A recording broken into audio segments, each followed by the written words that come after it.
Bhairava. The Aghori are attracted by Shiva's most horrible manifestation, that of the blood-drenched Bhairava or Bhairab, of whom Aldous Huxley wrote somewhere that his toys are the galaxies, his playground the infinite space, and that the span between one finger and the next stretches thousands of millions of light years. A common icon shows Bhairava naked but for a loin covering of skulls, as black as night and with 3 eyes that bulge out angrily. In one of his 6 hands, he holds an arm ripped out of someone's socket, in another, he holds a decapitated head, with another hand he swings his sword, and with a fourth he bears the trident. In his 5th hand, he holds a cup or a skull cap at heart level, as if he were communicating, even if the whole world is torn apart by my rage, here, in the heart, you shall find peace. The 6th hand underscores the statement with an open-palmed gesture of blessing, the Abhay Mudra indicating, fear not. As Shiva's most terrible manifestation, Bhairava can take many different appearances or forms. These forms have been experienced and named by yogis and yoginis in states of deep meditation. This sort of imaging is typical in South Asian mythology, and is found in Buddhism as well. Various Dhyan Buddhas can spring forth from Buddha, depending on the level of consciousness and depth of meditation. All in all, the terrible god Bhairava has some 64 materializations, coupled to 64 yoginas, magical female consorts. Kapali, for example, is the frightening form Shiva took on when, in a fit of anger, he sliced one of Brahma's 5 heads off and was forced to wander the world as an outlaw. The best known of his theophaниes are these 8 forms. Kapali, the carrier of the skull. Asatanga, having black limbs. Samhara, destruction. Ruru, the dog. Chanda, the wild one. Krodhana, the angry one. And Mitta, the insane one. Kala, the black one. Without female power, Shakti, even Bhairava would be totally helpless. In his energetic female form he is the goddess Bhairavi. Bhairavi plays an important role in tantric ritual. The 8 female Shaktis of Bhairava have the same names as the forms listed above, except that their names are spelled with feminine endings. In the wild, mountainous country of Nepal, where it occasionally happens that a whole village, with houses and fields, is swept into yawning chasms as the monsoon rains pour down, and where continual tribal warfare and wild animals often made life precarious, Bhairava is vividly alive in the folk imagination, and tales such as the following are frequently told by the glow of the evening hearth. This story was told to me in various versions by Nepali storytellers. Once upon a time, a rich merchant's son set out to see the world. The path he walked followed alongside a mountain stream. He casually noticed a tree branch drifting down the churning river. All of a sudden, the branch took the shape of a giant serpent, which swam up to a bathing woman. Before she could even scream, the beast bit her, and she died in convulsions.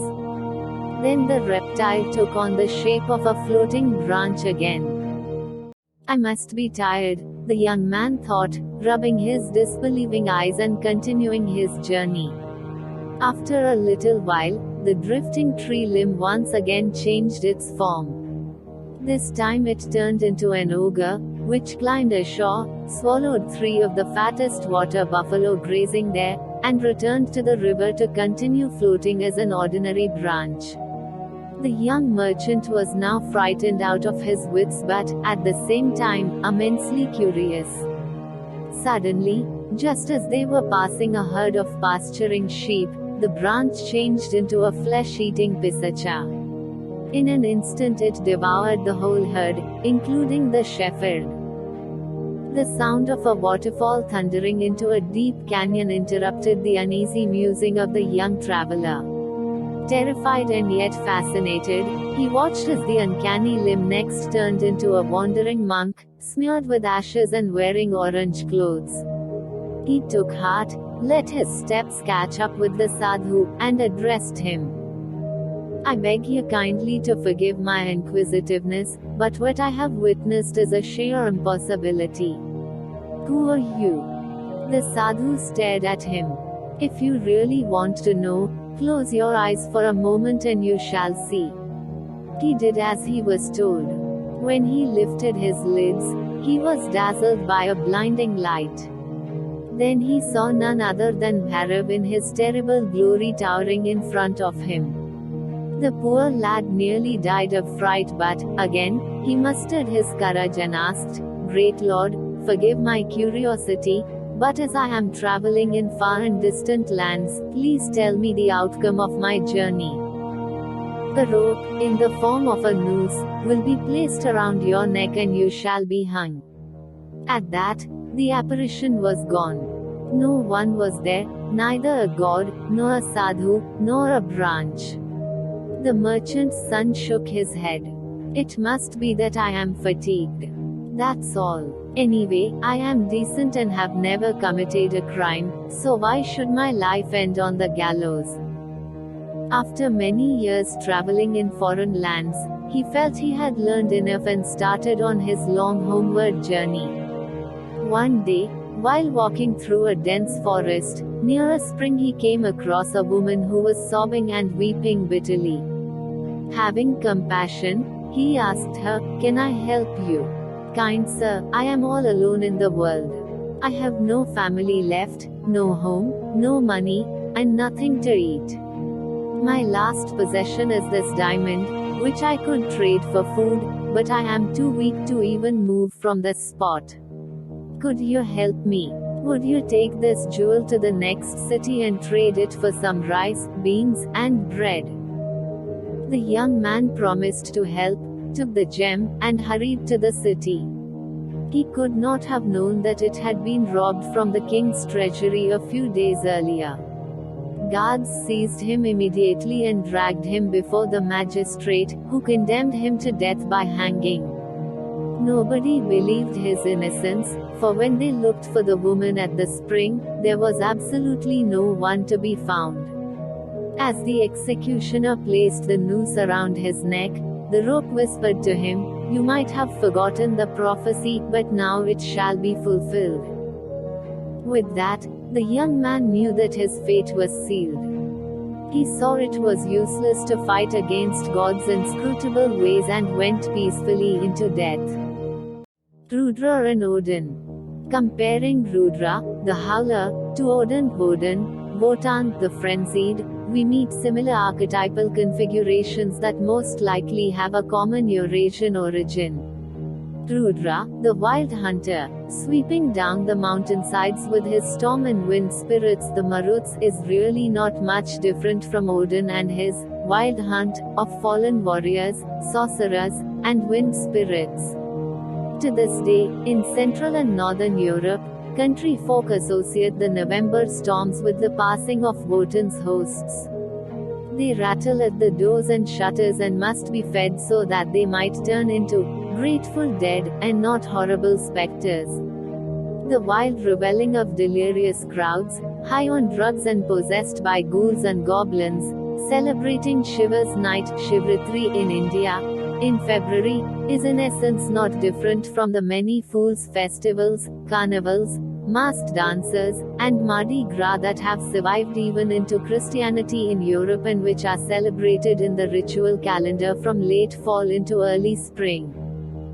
When the horned god and his train of witches, warlocks, unbaptized dead, and hanged criminals passed the thatched farmsteads of Lower Saxony during the 12 nights of the winter solstice, the prudent peasant made sure that all windows and doors remained locked, that no beam of light, be it ever so small, would draw one of the spooky hounds that accompanies the wild hunt.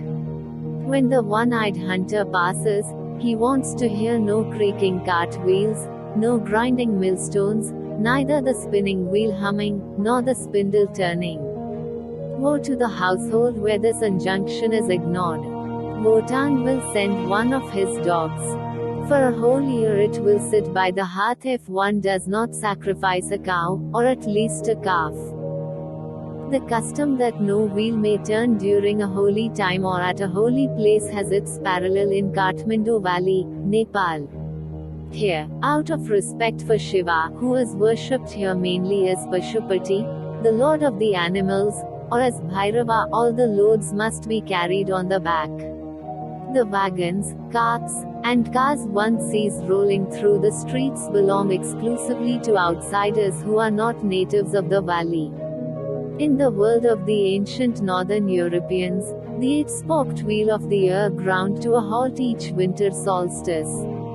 It was the sacred moment of the Mother Night, the Modra night of the Anglo-Saxons, when the earth is fertilized by the germs of life descending from the starry, crystalline cosmos. Then, at the end of the sacred period, Freer, the fertility god, whose symbol is the phallus and in whose honor the Yule boar was slaughtered and eaten, sets the wheel in motion once again. The absence of turning wheels during this most sacred of seasons can be seen as a ritual return to the pristine condition of long ago, long before wheels of any kind had been invented, long before wagons, spinning wheels, gins, and mills had disturbed nature. That was the time when the primordial shaman gods and goddesses and their animal ghost companions ruled unchallenged. Shiva's abode, high up in the eternal snow and ice of Mount Kailash, represents this very original state of peace and quiescence. It is the motionless polar star around which the heavens revolve, the resting hub of the cycles of time, of the dance of creation and destruction. Even now there are holy men or women, naked as the day they were born, or dressed in the fiery red of the pious flame, who try to reach this mystical center where samsara, the wheel of birth and death, turns not. Through meditation and asceticism, they try to bring it to a standstill. The treacherous god. The oldest Vedic writings depict Rudra as dangerous, wild, and treacherous. He shares these traits with many shamanistic gods that roamed the earth since Paleolithic times, be it Loki, cunning of the Celts, or one of the countless, elusive divine tricksters such as Great Hare or Coyote of American Indian tribes. No laws of reason can fathom him, nor can the spells of priests quell or control him. One avoids speaking his terrible name and calls him instead Shiva the gracious, Sambhu the kind, or Shankar the peaceful, in the humble hope that such euphemisms might flatter and cause him to act in the preferred manner. Fiery-eyed evildoer, transvestite, confuser, instigator, double-natured one, and deceiver, are some of the epithets heaped upon Odin, for it is known that he has lured faithful followers into doom and destruction. The same accusations could be leveled at Rudra. Even his spouse is upset by what she perceives as his treachery toward his devotees. The story of Rudra's treachery toward his devotee Ravana is derived from the Ramayana, and is as common in India as Judeo-Christian Bible stories that are told again and again. This version of the story was related to me orally by Virendra Singh of Varanasi. The 10-headed king of the demons, Ravana, captures the divine Queen Sita and carries her off to distant Sri Lanka where he wants to make her his wife. Sita's husband is none other than King Rama, an avatar of Vishnu.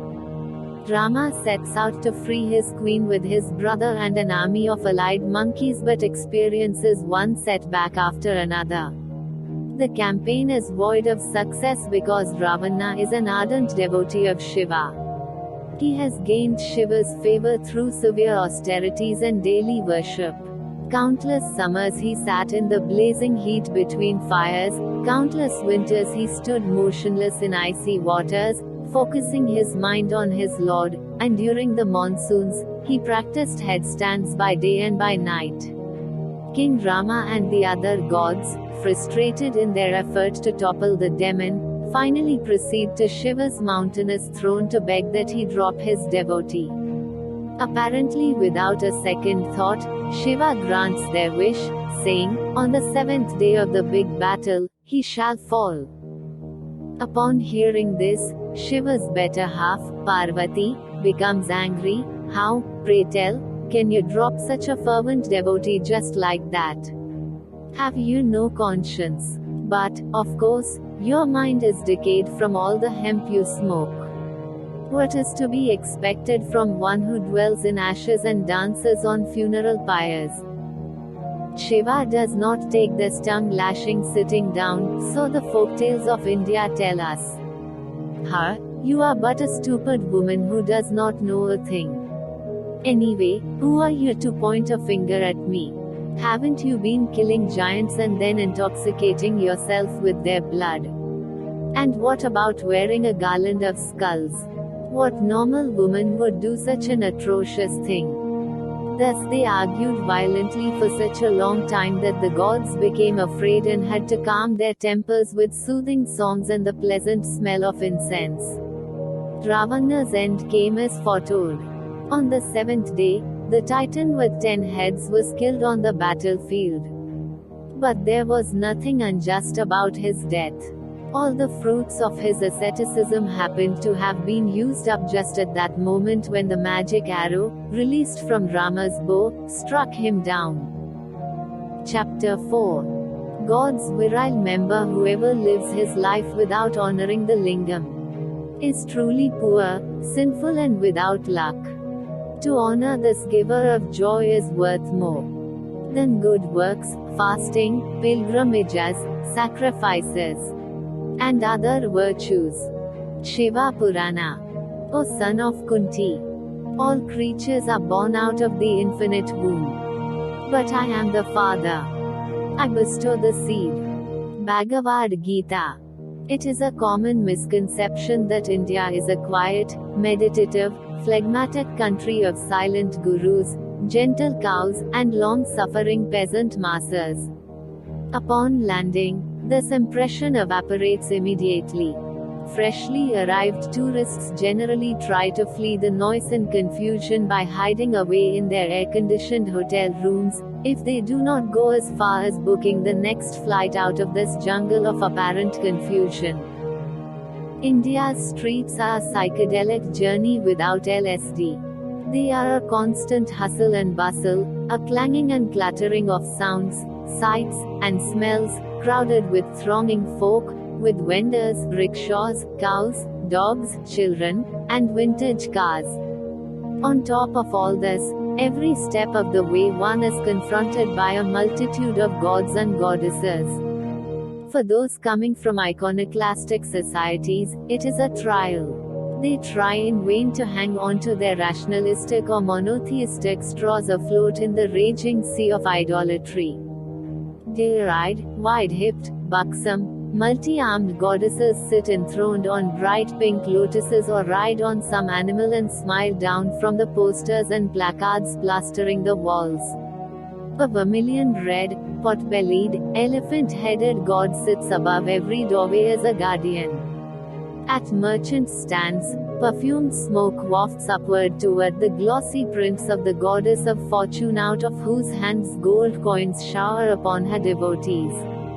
There is hardly a wall or a niche without a gentle-eyed, blue Krishna, playing his flute while leaning on a white cow, or Durga riding her tiger while beheading a demon, or Saraswati riding her swan while playing a lute, or the long-tailed monkey god Hanuman, who opens his chest in a sacred heart gesture showing that God appearing as Sita and Rama, lives in his soul. A favorite picture shows chubby baby Krishna snitching butter from his mother's pot, another shows the same God as the driver in a hero's war chariot just before the great battle that took place in ancient times and, according to the Bhagavad Gita, still continues to take place in each human soul. And then there are the countless local gods and spirits depicted plastically and gaudily. Ancient magic rituals conducted by priests, as well as the faith of the believers, have animated all these images so strongly that even a Westerner might have darshana, a glimpse of the inner reality. As if that were not enough, the gods have colonized the movies. Screen idols play the stories of sages and the legends of the gods with great pathos, in the biggest film industry in the world, the output exceeding that of Hollywood. The film stars themselves are worshipped as gods.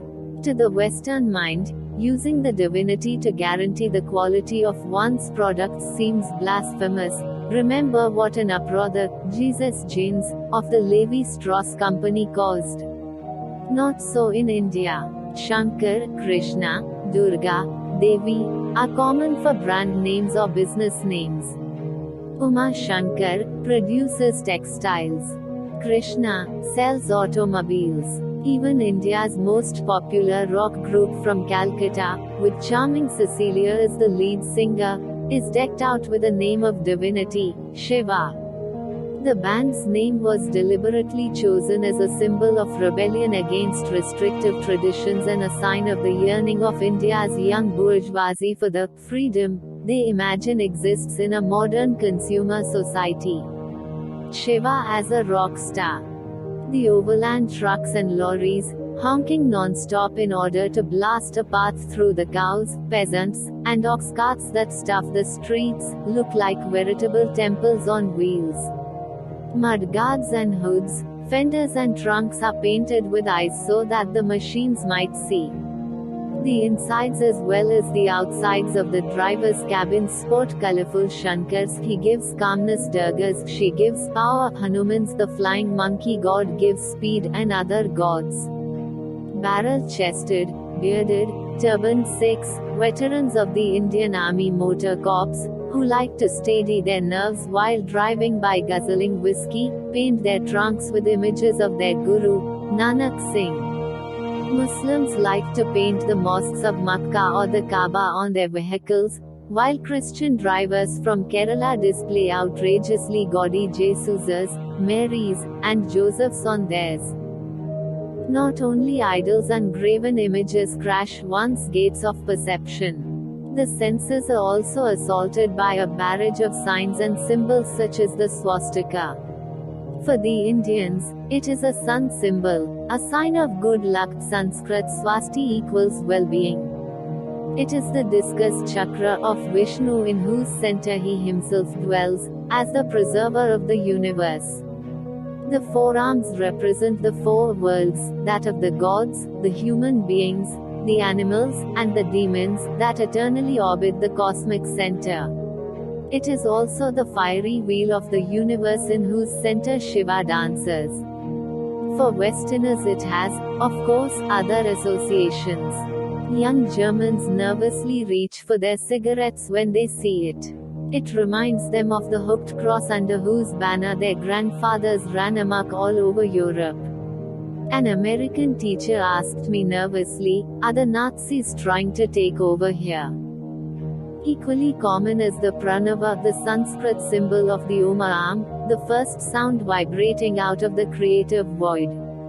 Chanting this syllable rhythmically drives all evil spirits away and wears down the results of past deeds karma that still affect the present.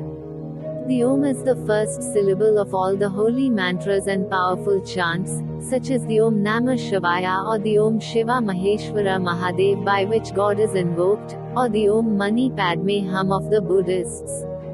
Lucky are the mortals whose last utterance is Om, for they will obtain liberation no matter how wickedly they have lived.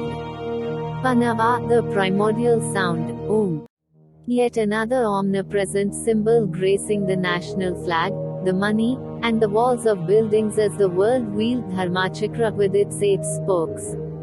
An ancient Indo-European symbol, it was once honored in heathen northern Europe as the spinning wheel, upon which the 3 goddesses of fate, the Norns, spun out the destiny of all existing beings. In India, it is associated with Vishnu or it is taken as the wheel of the eternal, divine law. For the old congressmen, the supporters of Mahatma Gandhi's movement of nonviolent resistance, it, too, represents the spinning wheel, as a basis of local autonomy and self-sufficiency for India's 500,000 villages. For Buddhists, it represents the Dharmachakra, the Noble Eightfold Path: right view, right aim, right speech, right action, right living, right effort, right mindfulness, right concentration. It is the wheel that the seeker Siddhartha, the one-time Shaivite sadhu, set in motion some 2,500 years ago when he preached his first sermon in a deer park near Benares after he had become the Buddha, the Enlightened One. Thus an endless flood of symbols overwhelms us. Added to the religious icons and emblems are the jingle-jangle of commercial trademarks, the signs of sects, and the hieroglyphs of a dozen or so political parties. The cow, lotus, spinning wheel, swastika, hand, tree, and the sheaf and sickle replacing the hammer and sickle, along with the bearded face of Prajapati, Karl Marx, vie for the attention of the illiterate voter. But none of these signs and symbols is as powerful as the one marked by grace, simplicity, and quiet dignity, the Shiva Lingam. Like a mountain in the plains, it towers above all the others. Lingam Yonathe Shiva Lingam, or Linga, commonly has the appearance of a simple, smoothly polished, cylindrical or egg-shaped stone. It stands upright, placed into the oval, flat receptacle that is called a Yoni. Sanskrit Yoni equals vulva. Its plainness can be taken to indicate the underlying fullness of divine excellence, the undifferentiated origin and indivisible unity of being. The concept is similar to that which ancient Greek philosophers once called pleroma. The lingam contains all there ever was, is, and will be. There is nothing outside of it. It is the fount of life and the gateway into death. The lingam and its base, the Yoni. For the Orthodox Christian, the bread and wine of the Eucharist are truly the body and blood of God. It is not a mere symbol. In the same manner, the Hindu sees the lingam as no mere symbol. It is Shiva. This bit of polished rock is the tiny point bindu out of which springs divine manifestation. It is the ford tirtha over the treacherously turbulent streams of incarnation. It is the bridge connecting the ephemeral with the eternal, the conditioned with the absolute, the hidden with the manifest. As stone worship such as this is not as unusual as it might seem at first glance. Since prehistoric times, menhirs, beedolmens, monoliths, stones that fell from heaven or rose out of the earth have been sanctified as dwellings of spirits, sources of fertility, or doorways to other worlds. Often they are seen as the center, or navel, of the universe, such as the Muslim Kaaba in Makkah, the Greek Omphalos, the tomb of the sacred Python at Delphi, or the Rock of Ages of the Christians. They are houses of God, as are the Semitic Bethels, like Bethlehem. All over the world, barren women visit such sacred rocks to become fertile. And do we not still carry pet rocks in our pockets, place tombstones for the dead, and honor our heroes with marble or granite, sculpted to aid our enfeebled imaginations? The Shiva Lingam expresses such archetypal sentiments. Out of the Lingam, when worshipped, honored, and loved, Shiva can manifest as the personal Lord and God Ishvara of the worshipper. Which form he takes in doing so depends entirely upon the mental and spiritual predisposition of the individual devotee, for what he images as his self. The lingam is at the same time, of course, a phallus, an organ of generation, containing all the seeds of being within it. It is imagined as resting in the everlasting embrace of the Yoni, the vulva of the great goddess. In the rapture of this union, all beings are generated and, at the same time, all dichotomies and disharmonies are dissolved. Ajit Mukherjee, expressing a basic Hindu conception, states, bliss Ananda lets the cosmos appear, bliss sustains it and bliss absorbs it again. On how the Lingam came to be worshipped is told in a tale from the Padma Puranas. Worshipping the Lingam, Yoni. In ancient times, the holy seers rishis held council in order to find out, beyond a shadow of a doubt, which of the countless gods were equal to the Brahmins and thus worthy of worship and sacrifice. After long deliberations about the merits of diverse celestials, only Brahma, Vishnu, and Shiva remained as contenders. But, as for these three, the rishis could come to no final consensus. Therefore, they delegated one of their wisest, Bhrigu, son of the firstborn of humankind, to travel to each god's paradise and to test each of their characters respectively. First, Bhrigu went to Mount Kailash. As he wound his way up the steep slopes, Nandi, Shiva's bull, suddenly blocked his path. "You cannot see my master," he snorted threateningly. "My lord and lady are enjoying the delight of intimate intercourse and should not be bothered. So, please wait." An eternity passed before wise Bhrigu lost patience. He stomped back down the path angrily, turning only to throw a curse at the two lovers. "Shiva, you are enmeshed in the darkness of your carnal desire. You gravely dishonor me by preferring the caresses of a woman to the company of a sage. Therefore, I curse you that you shall be worshipped only as a lingam and yoni. No decent, upright human beings shall sacrifice to you, but only social misfits and heretics, covered in ashes." When Bhrigu arrived at Brahma's hall, he fared no better.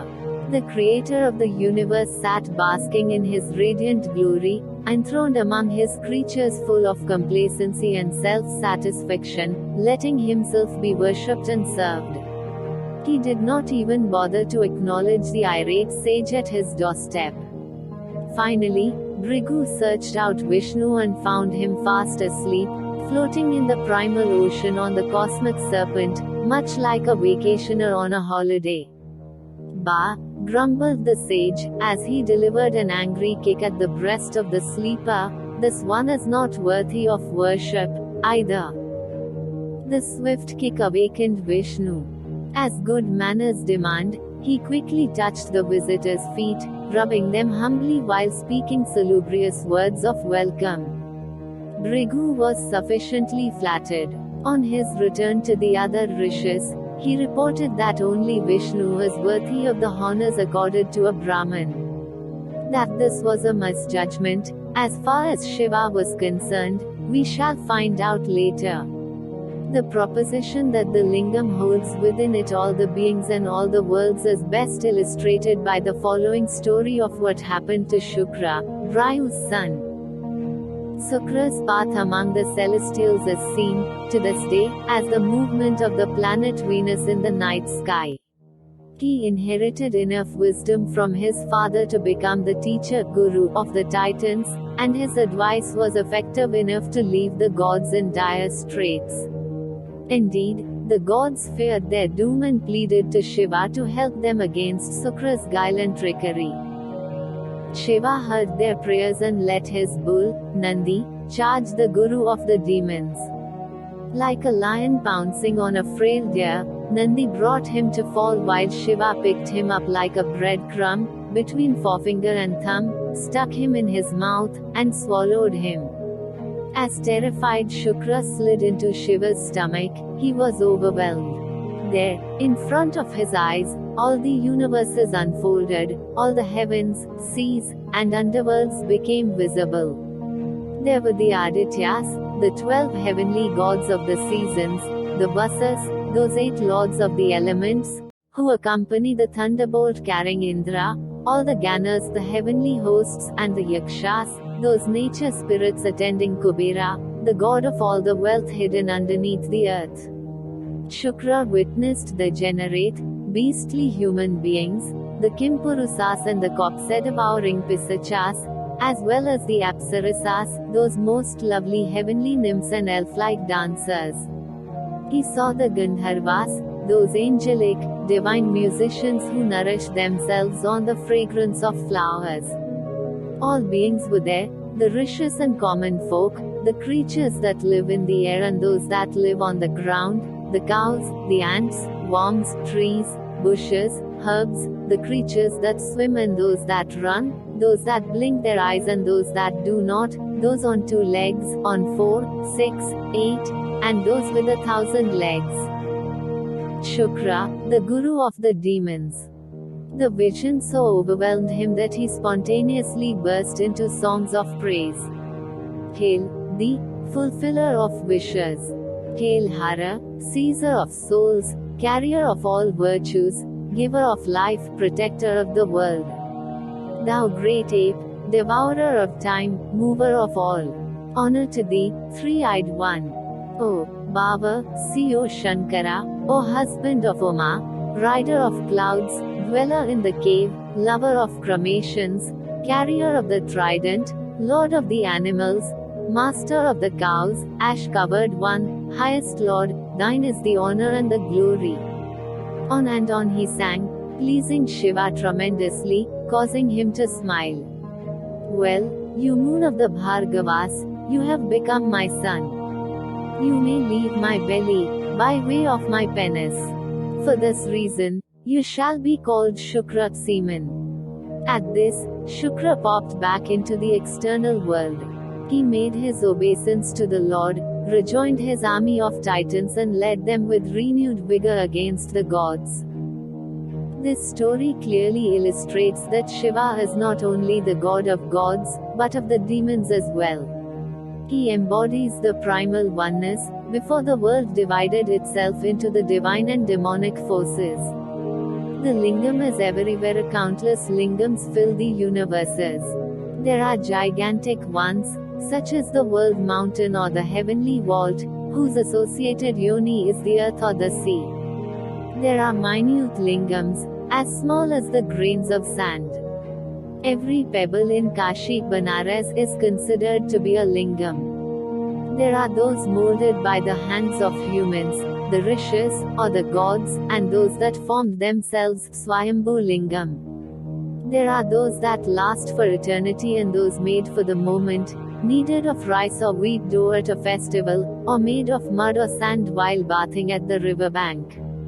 There are renowned Lingams and those that no stranger would notice, save for telltale grains of rice and a few wood apple leaves or marigolds indicating someone has worshipped. Shiva Lingams that have spontaneously arisen in nature are often strangely shaped, manhir-like blocks or rock outcroppings, such as the Lingam of Light at Kedarnath in the Himalayas. Then again, they might be natural features such as stalagmites of ice or stone. An example is the mighty ice pillar in the caves of Amarnath in Kashmir's mountains, to which pilgrims climbed steep, rocky paths to pay homage. Lingam decorated with a wood apple leaf. The very first Lingam, appearing at the beginning of time, was a mighty pillar of fire, Jyotlingam. This original, self-born fire Lingam to this day is honored in 12 different places or different forms. It is worshipped as Lord of the Moon in Somnath, Gujarat, the mountain Shri on the Krishna River, the great Lord of Death in the holy city of Ujjain, the Omkara, the sacred syllable Om, at various locations, Amareshwara, the god of gods also at Ujjain, Lord of physicians in Deogad, Bengal, Rameshwara, on the small island between the mainland and Sri Lanka, Bhima Shankara in Dakini, Vishweshwara, Lord of the universe in Banaras, Triambake, 3 eyes, on the banks of the Gomati river, Lord Gautam, Kedarnath in the Himalayas, Lingam, Manhir, European Neolithic. The fact that the one primordial Lingam of light has manifested at several different places bothers the Indian sense of logic as little as the contention that each god may be worshipped as the one almighty God. In an infinite universe, the center can be everywhere. In the first age of the world, the Krita Yuga, these Lingams shone in indescribably pure light. In the second age, They turned to pure gold. In the Third Age, they became silver, but today, alas, they have become mere rock, and some have even been demolished by fanatical iconoclasts and disbelievers. Still, no matter what their external appearance, their power remains unbroken. Lingam with a face, Ekmukha Lingam. There still are fiery lingams everywhere. The flame flickering in the hearth is a lingam, and the stone plate that holds it is a yoni.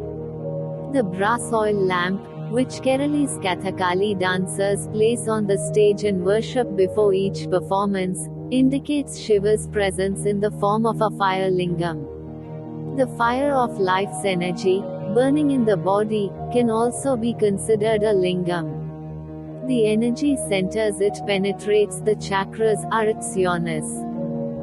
Lingam with faces, Pashupatinath, Nepal. The lingam is, of course, also plainly and simply the erect male member. More than once has a shocked tourist fled aghast, after having stumbled across a grisly yogi, meditatively engrossed in his Urdhava linga, which he is worshipping as an expression of Shiva.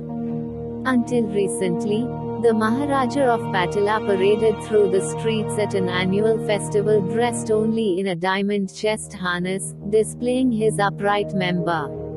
This was no quirk on the part of a decadent, blue-blooded pervert. Far from it. It is, as Sir James Fraser has shown, the survival of an ancient ritual during which the king, thus, bull among men, provides the visible guarantee that he is maintaining the fertility of his realm to which he is linked with body and soul. Other sovereigns do the same by fathering numerous progeny with many queens. It was common in prehistoric, sacred societies that old, important kings were killed by young, virile challengers, for only they could please the great goddess and induce her to bless human and beast with offspring and fields rich with harvests.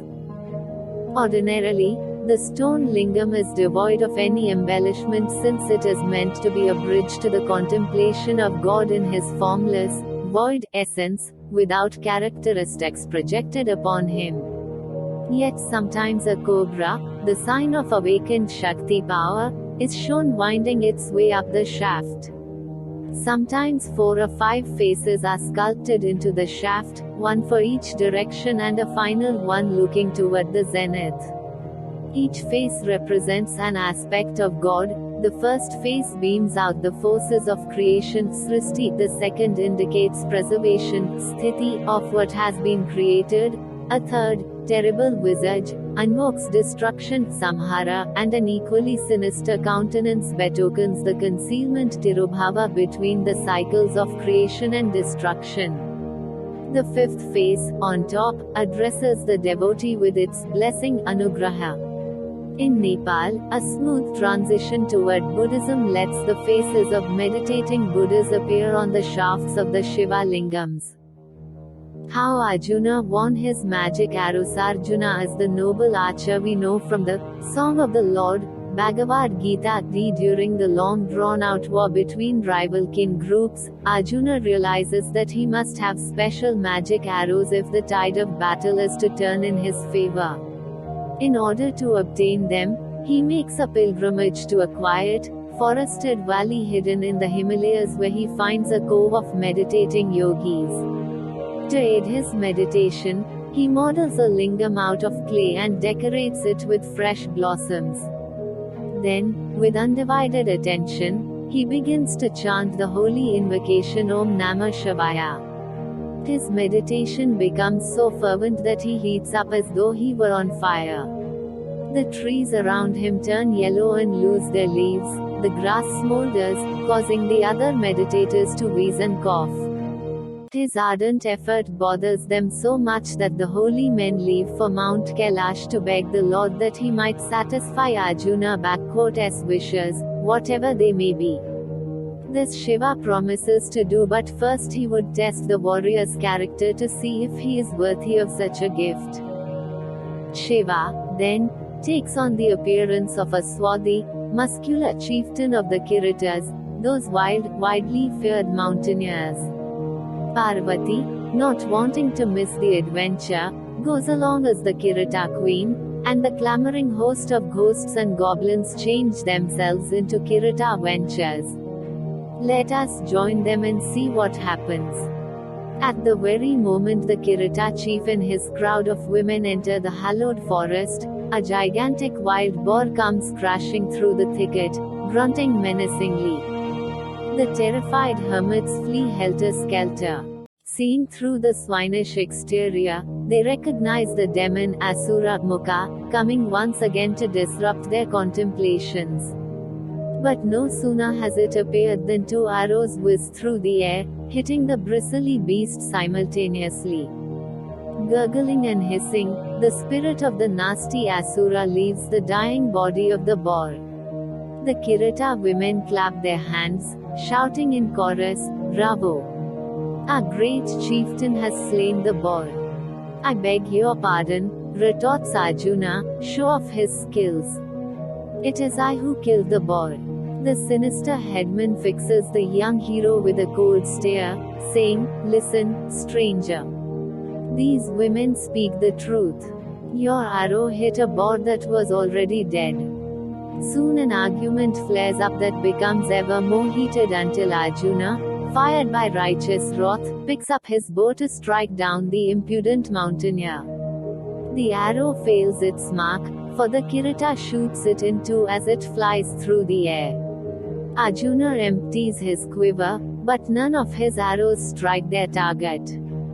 Drawing his sword, he charges his dark-skinned opponent, but as he heaves to split his skull, the blade shatters as though it were made of plywood. At that, Arjuna loses all constraint. In blind fury, he uproots a tree with which to pound the enemy into the ground. The Kirita grabs the trunk and flings it, along with Arjuna, into the air. The hero falls crashing to the ground next to the mud lingam. He is badly shaken but gathers himself enough to throw a prayer at the Shiva Lingam. Immediately, fresh strength and new courage flood his limbs. Jumping to his feet, he shouts, "Kirita, your hour has come." He cannot finish the sentence, for, lo and behold, the flowers that had adorned the lingam now deck the long hair of the Kirita. Awestruck, Arjuna realizes that his opponent is none other than the Lord. Trembling, he falls to his knees, as Shiva and Parvati take on their usual appearance as a sadhu and a noble lady. Holding their hands open in a gesture of blessing, they tell him, "Your courage and dedication have pleased us. You shall have the invincible arrows of the Lord of the animals and victory shall be yours." How Markandeya became an immortal. The story of wise Markandeya, which was told to me orally in India, illustrates again the power derived from honoring the Shiva Lingam. Once upon a time, there lived a man and woman who, devoted to the service of the Lord, fed the poor and honored the cows. But their hearts were not as glad as they should have been, for they had no children. The man decided to do severe penance to propitiate Lord Shiva. And, indeed, after some time, the trident-bearing god appeared in the man's meditation. "Lord, bless us with a son," the man prayed to the god. "Tell me," Shiva asked, "do you want a son who will live a full lifespan but is lacking in virtue? Or, would you prefer a son who is wise and virtuous but will live for only 16 years? "I will have a virtuous son, my lord," he answered without hesitating. Yama, the god of death. Soon thereafter, a babe, whom they called Markandeya, was nursing at his mother's breast. He turned out to be even-tempered, kind, and quick to learn. Already as a child he mastered the holy scriptures, which pleased the elders tremendously. One day, it was on the eve of his 16th birthday, Markandeya came back from the woods where he had gathered flowers for the evening worship and found his mother sobbing and his father's face frozen with grief. They tried to avoid telling him what was troubling them so, but they finally revealed to him his cruel fate. The boy put his arms around them and reassured them, "Please do not be sad. Shiva is the gracious one. He is master over death. Surely, I can ask him to spare me." Having said that, he went to the seashore where he fashioned a Shiva Lingam out of wet sand, decorated it with fragrant blossoms and, focusing his mind on it, began to pray. Toward nightfall, as his devotion became complete, he started tossing and dancing before the sign of the Lord. Suddenly a harsh, solemn voice interrupted him, "Get ready to die." There was Yama, the grim, black god of death, riding his black water buffalo, holding a bludgeon in one hand and a rope in the other. "Oh, Lord of Death, please wait a moment, I have not yet finished my worship." The youth replied, "You are a fool. No one can escape me whose hour has come." Yama roared, while slipping the noose over the boy's head. Markandeya tried to cling to the Shiva Lingam, calling on the Lord for help. At that very moment, Shiva loomed out of the sand lingam and threw Yama to the ground. Death fell to his knees before his Lord and departed. "Markandeya," said Shiva, "your unwavering faith has made you forever free from death. You are an immortal. Go in peace." The sage Markandeya is said to be the author of the Markandeya Purana, a carefully wrought work of some 9,000 stanzas, in which birds, knowing right from wrong, tell bits of wisdom, anecdotes, and tales. After that work was finished, all trace of him was lost. If he has not of his own volition laid his physical body aside, he is probably still alive, perhaps meditating in a Himalayan cave, perhaps surfing in Southern California. The Phallic Symbol. During the 12th century, the sons of the Arabian desert descended upon a fabulously rich and decadent India and put to torch and sword what in their eyes was lewd, impure, and idolatrous. As Islam spread, the era of great Indian erotic art, with its voluptuous images of copulating divinities, came to an end. Women began hiding their body curves, covering their breasts, and finally even pulling the sari over their faces. The very idea that the lingam referred to a vital and interesting part of the human anatomy was ever more repressed. "No, no," the Brahmins defensively protested, "the lingam is but a symbol, an indication of God, who is beyond and above any image. It is merely an object without concrete associations, used as a focus for meditation on the center of being, which is identical with your Allah." After centuries of religious outrage, the Muslims got somewhat used to their lingam worshipping neighbors. But then came the Christian missionaries and, finally, the prudish Victorian scholars, always hot on the trail of the titillating nastiness of which the savage and barbarian races were capable. Again and again, the Brahmins had to explain that the lingam is not a phallic symbol but an imageless point bindu used by the meditant to concentrate the spirit, similar to the crystal ball of the fortune teller. It is a sign of the pleroma, the void that contains all, the sound not yet heard, the quiet center surrounded by an ocean of movement, energy, and expression. The fact that a few degenerates or primitives, dark-skinned aboriginals Desas, Adavises worship the penis might be so, but it certainly does not apply to the Aryan caste Hindus, they hastened to add. Indeed, they were telling the truth, for the Aryan Vedas left no doubt about nauseating pre-Aryan customs of worshipping snakes and Philly. Phallic cults belong traditionally to matrifocal societies of planters in which a mighty mother goddess, together with an ever-dying, ever-resurrecting phallic son lover, guards the recurrent cycle of vegetation, the sowing and harvesting of crops. The patriarchal herders of cattle, goats, and sheep, like the old Aryans or the Old Testament Hebrews, would have nothing to do with this. They would have little use for mother lovers like Anatis, Adonis, or Tammuz. Even though the synthesis of the Aryan and the older Dravidian cults has long been accomplished, especially in the Shaivite and Tantric sects, the Orthodox Hindus defend themselves vehemently to this day against insinuations that the regenerative organs are worshipped in the Lingam and Yoni. Gentle Hindu Swamis, otherwise given to peaceful smiles, are apt to lose their temper on this issue. Swami Sri Shivananda, the founder of the Divine Life Society, is no exception. For him the Lingam speaks an unmistakable language of silence. Only pure, pious souls can understand this language. A curious, passionate, impure foreigner of little understanding or intelligence says sarcastically, "Oh, the Hindus worship the phallus, or sex organ. They are ignorant people. They have no philosophy."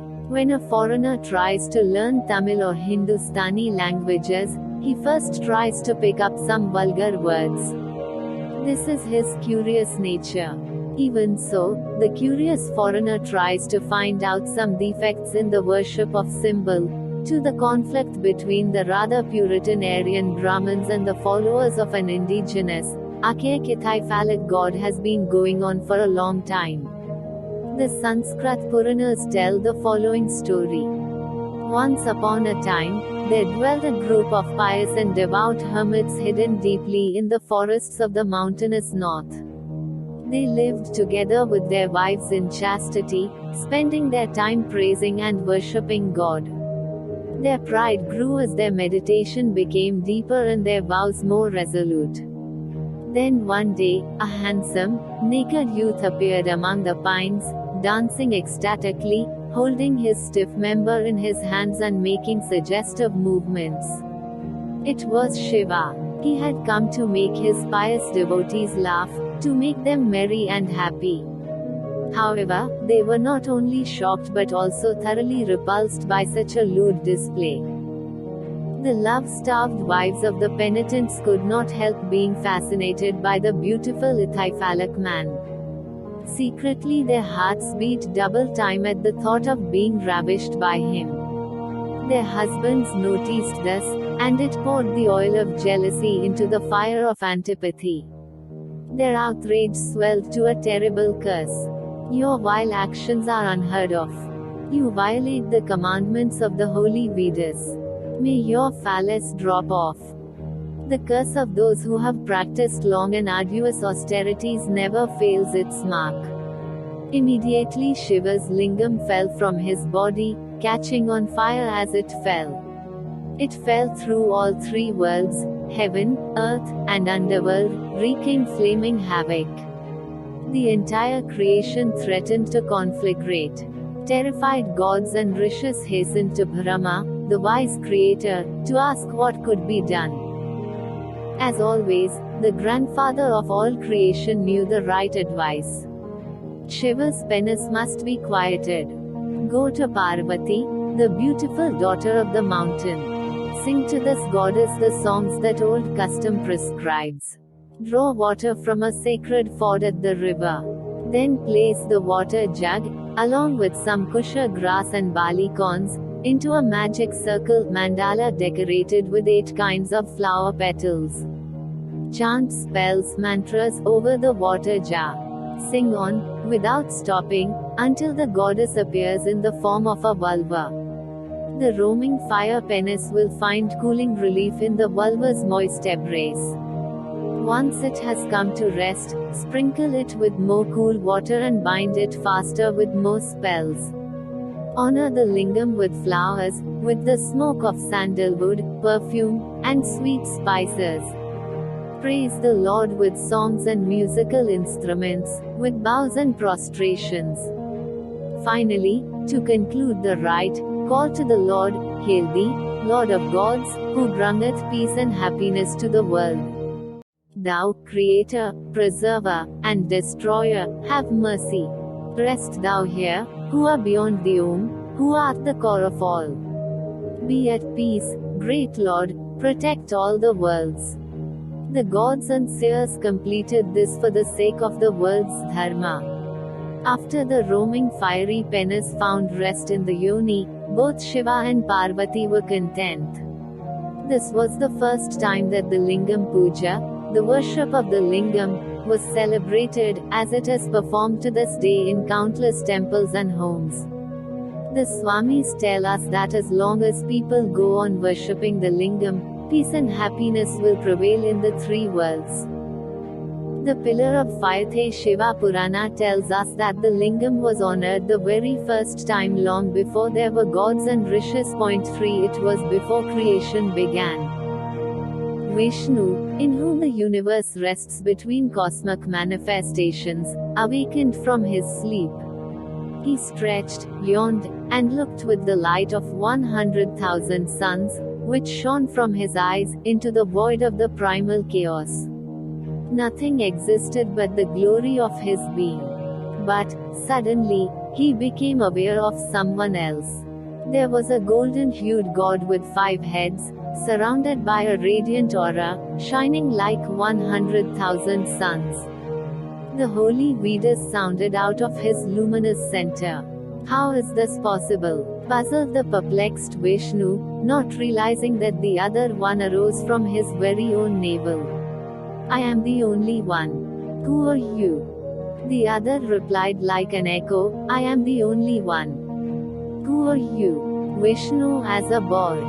The world egg had split in two. A terrific argument ensued between the two primal beings, as to who was the first and the mightiest. As the quarrel reached the point where they were about to strike blows at each other, a gigantic column of fire Jyotlingam struck in front of them with a deafening roar. Glowing like a million suns, it grew and grew, piercing the heavens above and the underworld below, losing itself in infinity. The two primal beings were stunned. When they finally caught themselves, they decided to find out what was behind this perplexing event. They agreed that whoever found the source of the fiery column would be the greater of the two. Thus, Vishnu took the form of a rooting boar, to find its roots by digging into the ground, while Brahma changed into a wild gander to fly upward, searching for its top. The strong boar tunneled downward for thousands upon thousands of divine years but found no end. At some unfathomable depth, he happened upon Anant. Sanskrit Anant equals endless, the king of all serpents. Brahma rides on a gander or takes the form of a gander.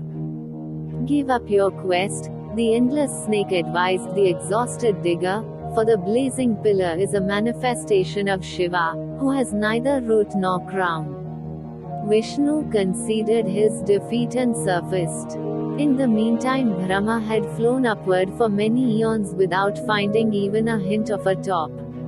On the way through the high heavens, he met the original cow, Surbhi or Kamadhenu, who advised him that the quest was futile, for the column had neither beginning nor end. Proud Brahma, lord of the Vedas, wanted, at all costs, to win his contest with Vishnu. As he was a master of words and a powerful persuader, he managed to talk the dumb cow into bearing false witness on his behalf.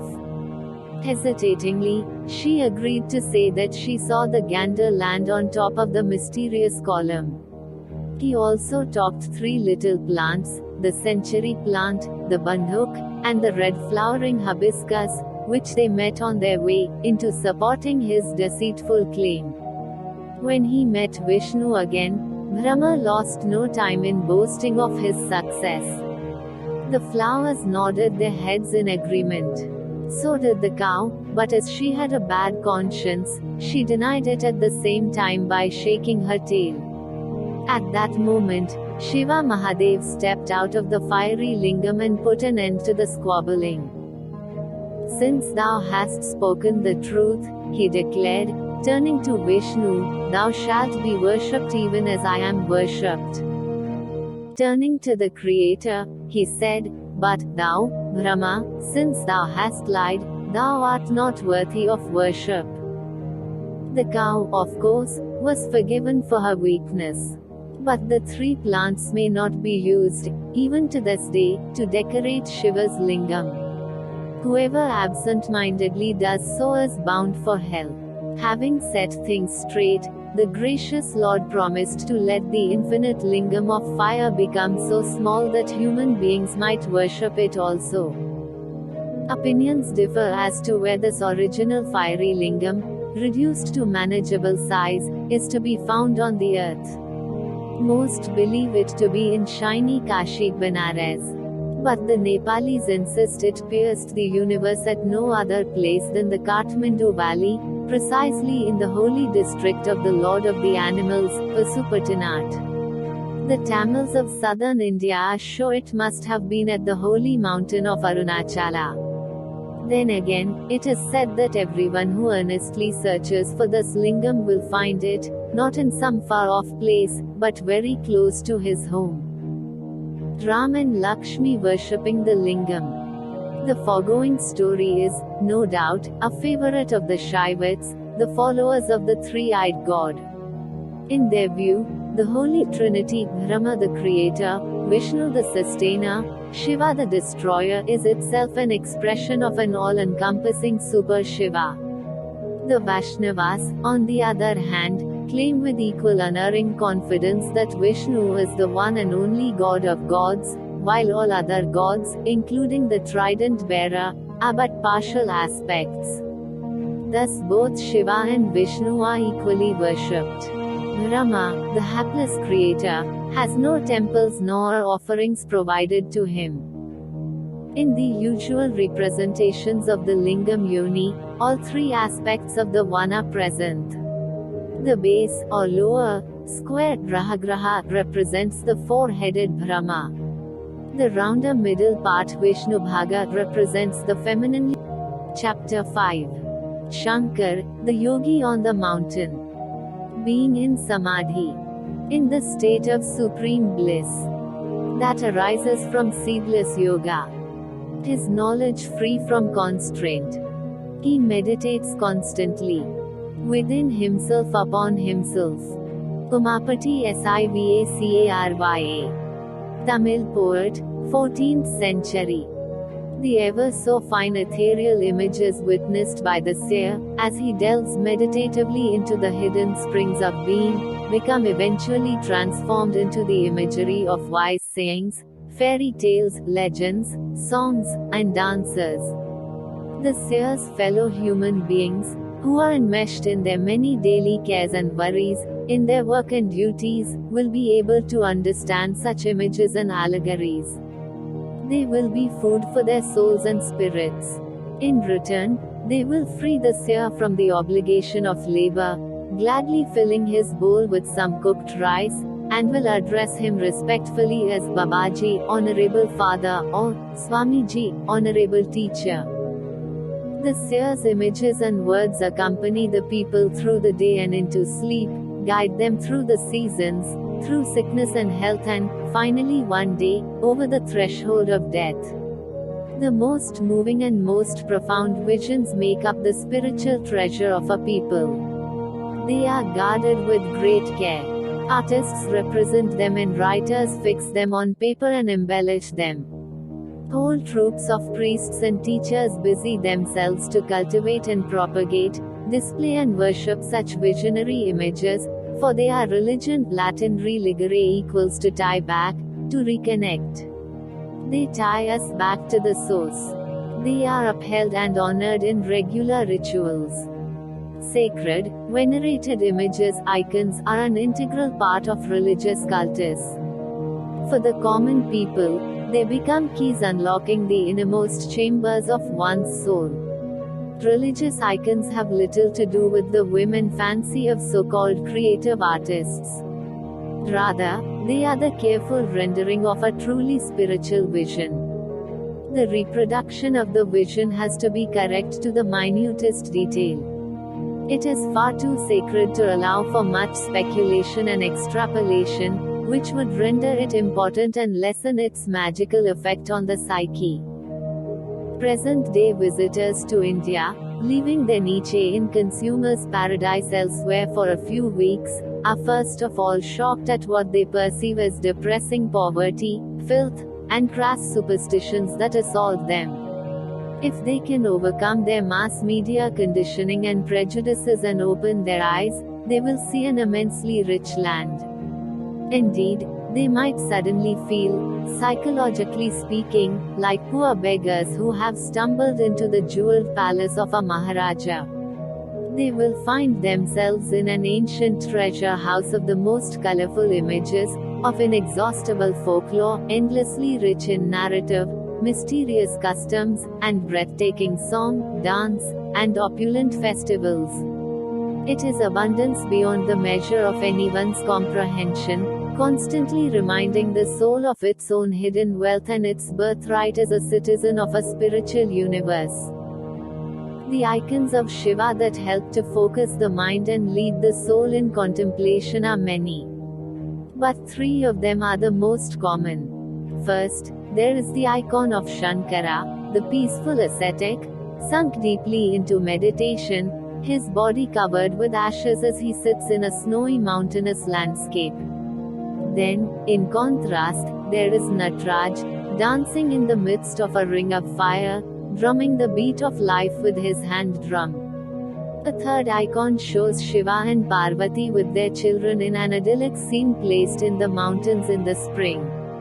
We shall look more closely at these 3 images in the following section, for they hold the keys to the archetype.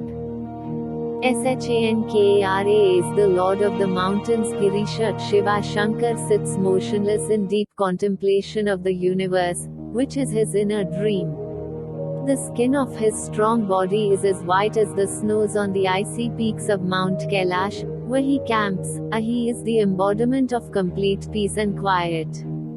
All trace of passion, all desire to be actively involved in any outside interest has been extinguished like a fire that has burned down to a few pure white ashes. His athletic physique, however, lets us surmise that he could spring into action at any moment. He is not at all dead, but like the quiescence before the storm, a concentration of potential power. Shankar. His wild, unkempt mane is piled up high, its top knot held together by a hissing cobra. His devotees call him Dhurjati, or Jatadhari, the one with matted, felted hair. A jet of water springs from the top knot, cascading to earth in a wide bow. It is the river Ganges, originating in heaven, personified by the goddess Ganga, who was called down by the sufferings and austerities of a holy rishi. Shiva is called Gangadhara, carrier of Ganga, for he was willing to catch the goddess in his hair in order to cushion her fall. As she flows over the earth, she brings fertility and life. Passing the funeral ghats, she washes the ashes of the dead into the underworld before rising again into the heavens, where she flows as the Milky Way, on whose banks the original 7 rishis, the 7 brightest stars of the Big Dipper, meditate. The goddess represents the cycle of life, and Shiva Shankara, who wears her in his hair, is thus the master of this eternal round. On the left side of his brow, Shankar sports the delicate silver crescent of the newborn moon. Scholars like to point out that the moon has a lot to do with the mind, with measuring and memory, with time and the tides too. In carrying the moon, Shiva is lord of all these lunar aspects. In Indian mythology, just as in European folklore, the moon's cup is filled with very precious liquid. It is the water of life, the soma of the gods, the drink of immortality, Sanskrit Amrita, that the northerners called the mead of inspiration and the ancient Greeks called ambrosia. It is the liquor upon which the gods get drunk with ecstasy, and which lifts the poets and seers beyond everyday doldrums into the realms where eagles fly. Soma, the name of the moon as well as of the divine nectar, is personified in Indian mythology as a handsome youth whose chariot is speeded along by 10 milk-white horses. He is married to 27 daughters of the demiurge and lord of priests, Daksha. Brahma installed Soma as the lord of plants, Oshadipati, who nourishes all seedlings with his refreshing dew. He also made him the master of elegant speech and poetry, Vachaspati. As a result of these gifts, Soma became so impressed with himself that he lost all sense of measure. His 27 wives were not enough for him. He sought to spread his favor to other members of the fairer sex. He cast his eye especially upon Tara, the star, the voluptuous wife of the old Rishi Brihaspati, the planet Jupiter. Soma led her to his hideout, ravished her, and wanted to keep her as his own. Brihaspati was outraged. Even Brahma's patient admonishments could not move Soma to return the beautiful woman to her lawful husband. In the council of the gods, the betrayed husband sought reparation. Indra, the king of the celestials, and his hosts set out to punish the rash youth's transgression against the laws of decency. The antigods, Asuras, Titans, Daityas, Giants, Danavas, and Howlers Rudras took the side of the moon, finding it a welcome chance to put a little hell to the heavenly hosts. A regular war of the stars ensued, which the good guys won, as usual. A hesitant Tara, who in the meantime had fallen in love with Soma, was returned to her lawfully wedded husband. She was pregnant. When the old patriarch Brahma asked her whose child she was carrying, she unabashedly admitted it to be Soma's and refused to have the unclean fruit of her passion aborted, as Brahma demanded. In due time, Buddha, the planet Mercury, the clever one, was born. It was during this war that Shiva swallowed Shukra, Venus, the guru of the antigods, and released him again through his penis. But that story we know already. It was also during this conflict that Shiva, wielding his trident, whacked the moon into pieces and placed a sliver of it in his hair. For this reason, Shiva came to be called Chandrasekhara, the moon-crested one, indicating that Mahadev is lord over Soma and the conqueror of lunar forces, such as the restless flow of mind and the merciless passing of time and tides. Shankar's other bodily decorations can be understood in a similar way. The poisonous cobras he wears as armbands, rings, necklaces, and hair decoration signify that he has overcome the cold-blooded reptilian nature inside of himself. He does not fear their power. They do not crawl, stealthily hidden, through the darkest recesses of his psyche, as they do in so many people who seem, externally seen, to be so proper and decent. Much like the shaman with his badges and pendants, or the sailor or warrior with tattoos signaling having left fear behind, these vipers are the external insignia of inner self-mastery. The tears of Rudra. In the same way, one must understand the acorn-sized, shriveled brown Rudraksh beads, the seeds of the Uttrisam bead tree Eliocarpus genitrus, which, threaded upon a string, decorate Shankar's wrists, neck, biceps, and headgear. They, too, are trophies of victory.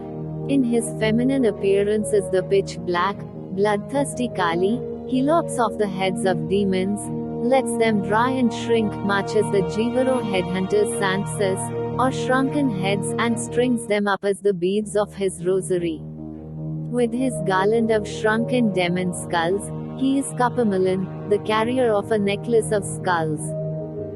Rudra's worshippers follow the footsteps of their lord in an imitatio. The victors of the spiritual battles against the vices and weaknesses of their souls bedeck themselves with Rudraksh beads, much like the redskins of the Wild West, who adorned themselves with necklaces of the dried fingers and scalps of their fallen opponents, or the Celtic warriors, who hung the heads of decapitated enemies on their horses' collar harnesses. Especially the sadhus, the wandering saints, like to wear them as a visible sign of having overcome the demons of egoism, hate, fear, desire, or any other evil. Only someone who has been able to generate the spiritual heat tapas of asceticism may wear them. Tourists might buy Rudraksh beads with money, but for them they will be useless. Rudraksh beads. When asked about the meaning of these beads, a fiery-eyed sadhu who lived in the Nepalese jungle explained to me that all our wishes, thoughts, words, and deeds are like the seeds of a plant sown into fertile ground. They might rest there in the dark, invisible and forgotten, but sooner or later they will sprout, grow tall, flower, and finally shoot to seed. Rather than sowing these seeds of suffering anew, one can string them up and wear them as a sign that one's karma has ended. The Hindus have made a regular esoteric science out of the Rudraksh seeds. It is as sophisticated as the wine cult of the French. Pedantic scholars, pundits, whose passion for classification exceeds that of the proverbially stodgy German professor, have classified and differentiated the seeds according to size, color, weight, place of origin, and the number of rills, facets, or mouths, mukhi each of the nut-like seeds has. Theoretically, there are white, red, yellow, and black mutants, each of which stands for one of the four races or castes: Varna, the priests, scholars, Brahmins, the nobles, Kshatriya, the commoners, Vaishya, and the servants, Shudra. Admittedly, the uninitiated have a hard time distinguishing such fine nuances in the seeds. Twin Rudraksh, a Gauri Shankar or Shiva Shakti Rudraksh. The ordinary Rudraksh seed has 5 facets. But there are mutants that have anywhere from 1 to 32 such rills, and these become increasingly expensive by degree of rarity. The least common is a true biological freak. It is a banana-shaped, one-mouthed bead, Ekamukhi Rudraksh.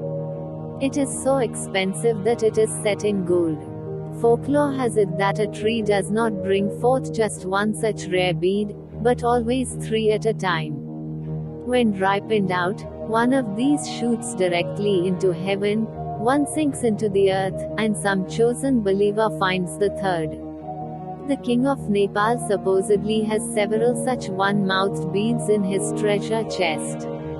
2 such wonders are found in the temple of the lord of the animals Pashupatinath and are shown to the devotees but once a year, on the night of the dark moon in November.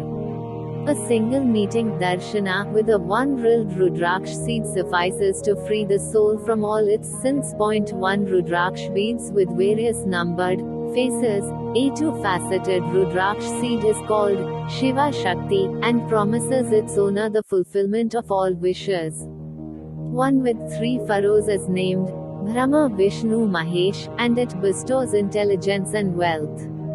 One with 4 mouths is taken as an epiphany of the 4-headed creator god Brahma. It serves human beings in the attainment of the 4 goals of life: dharma, satisfying the spiritual law; kama, pleasure; artha, wealth; and moksha, salvation. Since Brahma is the god of intellect and speech, the wearing of such a bead will help in cases of poor memory, stupidity, or stuttering. The common 5-rilled nut, the Panchamukhi, implies the presence of Lord Shiva himself. Whoever wears one will overcome all difficulties. This same bead also represents the former 5th head of Brahma, which the murderous Bhairava had sliced off. Such a bead can, therefore, be worn by those guilty of murder or manslaughter to atone their sin. A bead that has 6 mouths belongs either to Kartikeya, the god of battle, or to his brother, Ganesha, the patron of scholars and merchants. The 7-rilled bead is identified with the 7 rishis or the 7 mothers of the gods, Saptamitrika, and provides its wearer with name and fame, honor and health. The 8-mouthed, Ashta-vasas, pearl promotes long life and prevents the owner from foolishly uttering untruths. A bead with 9 mouths makes the wearer totally fearless, for it is a manifestation of Durga, the goddess on the lion. Not even death will frighten someone who carries it as an amulet. It is the gentle Krishna, god of herdsmen and lover of the souls, who appears in the 10-faced bead, protecting against negative planetary influences and assuring a long life and success in even the most difficult undertakings. A bead with 11 rills, worn in a woman's hair, will assure a long life for her husband, Worn by a man in the top knot, it will turn him into a victorious conqueror, much like Indra, whose manifestation it is. The bead with 12 facets is identified with Vishnu, or with Surya, the sun god, whose chariot passes the 12 regions of the zodiac. Worn in the hair, it protects against illness and unemployment. Legislators and government agencies take note. All the powers of the Vishwadevas, the lesser gods, manifest in the 13-mouthed nut, providing good luck and fulfilling the wish for children. The extremely rare 14-faceted bead heals all ills with the power of Hanuman, the monkey god, or it provides the magic power, Siddhi, of Rudra. At this point the reader may sense what a complicated science revolves around these shriveled brown nutlets. The whole of Hindu mythology is contained therein. We can but scratch the surface. Since all the gods and goddesses and their divine powers are present in the Rudrakshas, it should not surprise us that they play a significant role in traditional Indian Ayurvedic medicine. The doctor might prescribe, for instance, the wearing of a Rudraksh mala rosary to lower the blood pressure.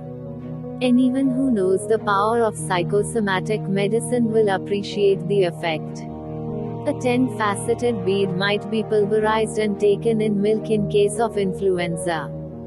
For women's complaints, hysteria, or epilepsy, 6-mouthed beads are ground up and taken in milk. For those suffering from cerebral problems, a 4-mouthed bead is prepared in milk and taken once a day for 20 days. It should not surprise us that the beads should be handled with utmost circumspection.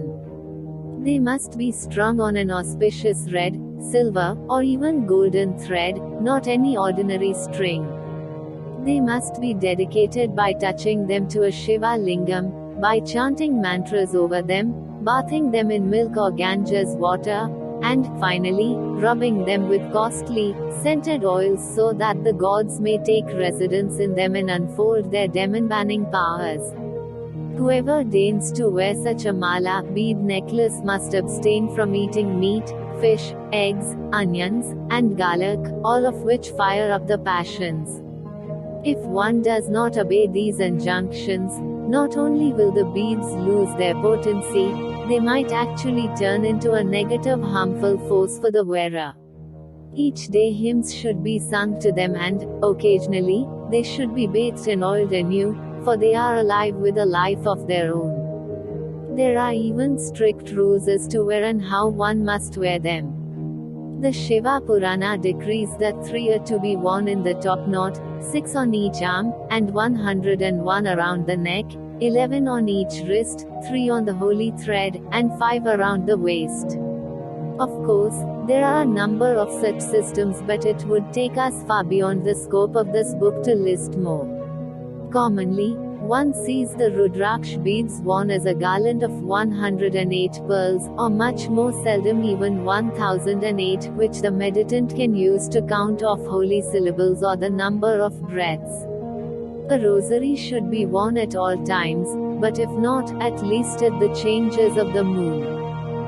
Nepali saint with Rudraksh malas. Rudraksh means, literally translated, the tears of Rudra.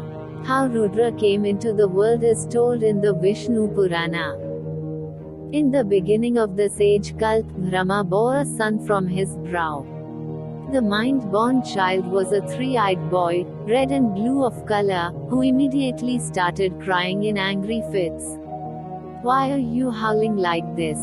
his creator asked him. "Because I don't know my name," he screamed.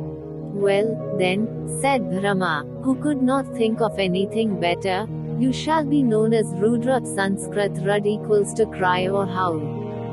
Having found out his name, the howler split into 11 persons, some dark and threatening, others light and friendly.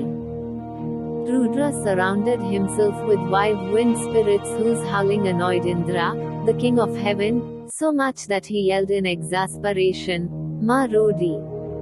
Don't howl!" And ever since, these furies have been known as the Maruts. With his host of Maruts, Rudra demolishes fields, forests, and mountains with storms of wind and fire and brings fever and the hacking cough to man and beast. However, if one succeeds in gaining his favor, the lord of these terrors can just as easily keep them at bay. The best way to do this is to put oneself into the yoke of conscious breath control pranayama, then, the uncontrollably raging Rudra will turn into the peaceful Shankar. The Rudraksh beads will help in this effort. As the master of the air and wind, Rudra is, of course, also the master of life's breath, the lord of the 11 pranas breaths.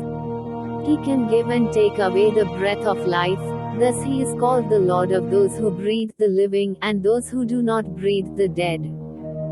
Whenever the demons start terrorizing creation, the pleas and prayers of the suffering gods, human beings, and animals rouse Shankar out of his deep meditation. Angry at being disturbed, he changes his breathing and turns himself into one of the wild Rudras in order to end the abuse.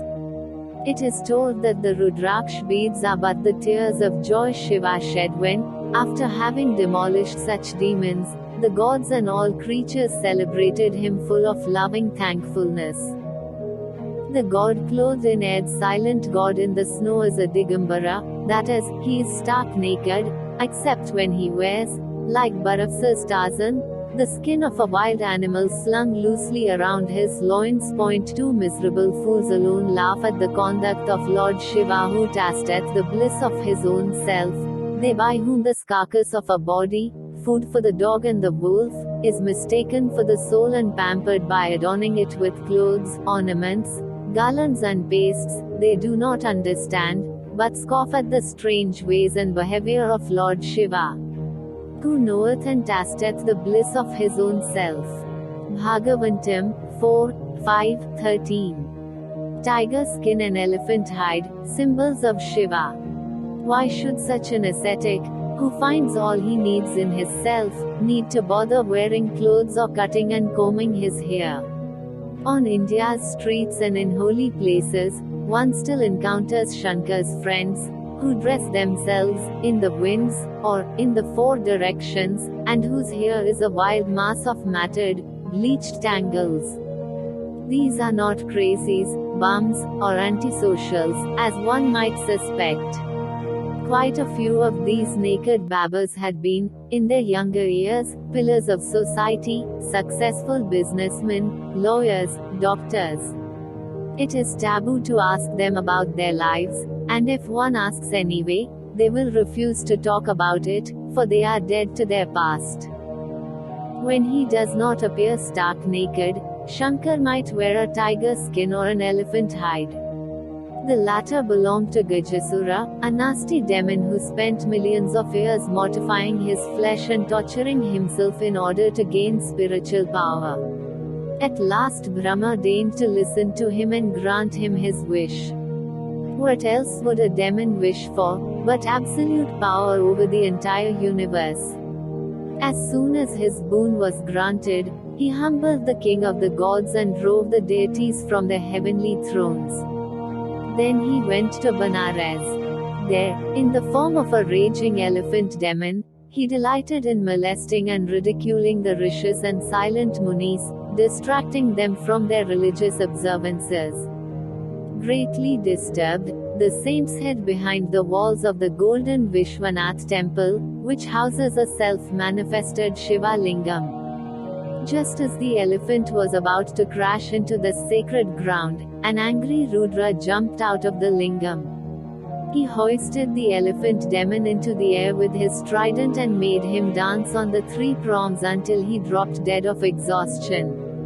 Rudra tore its skin off and wrapped it around his naked body.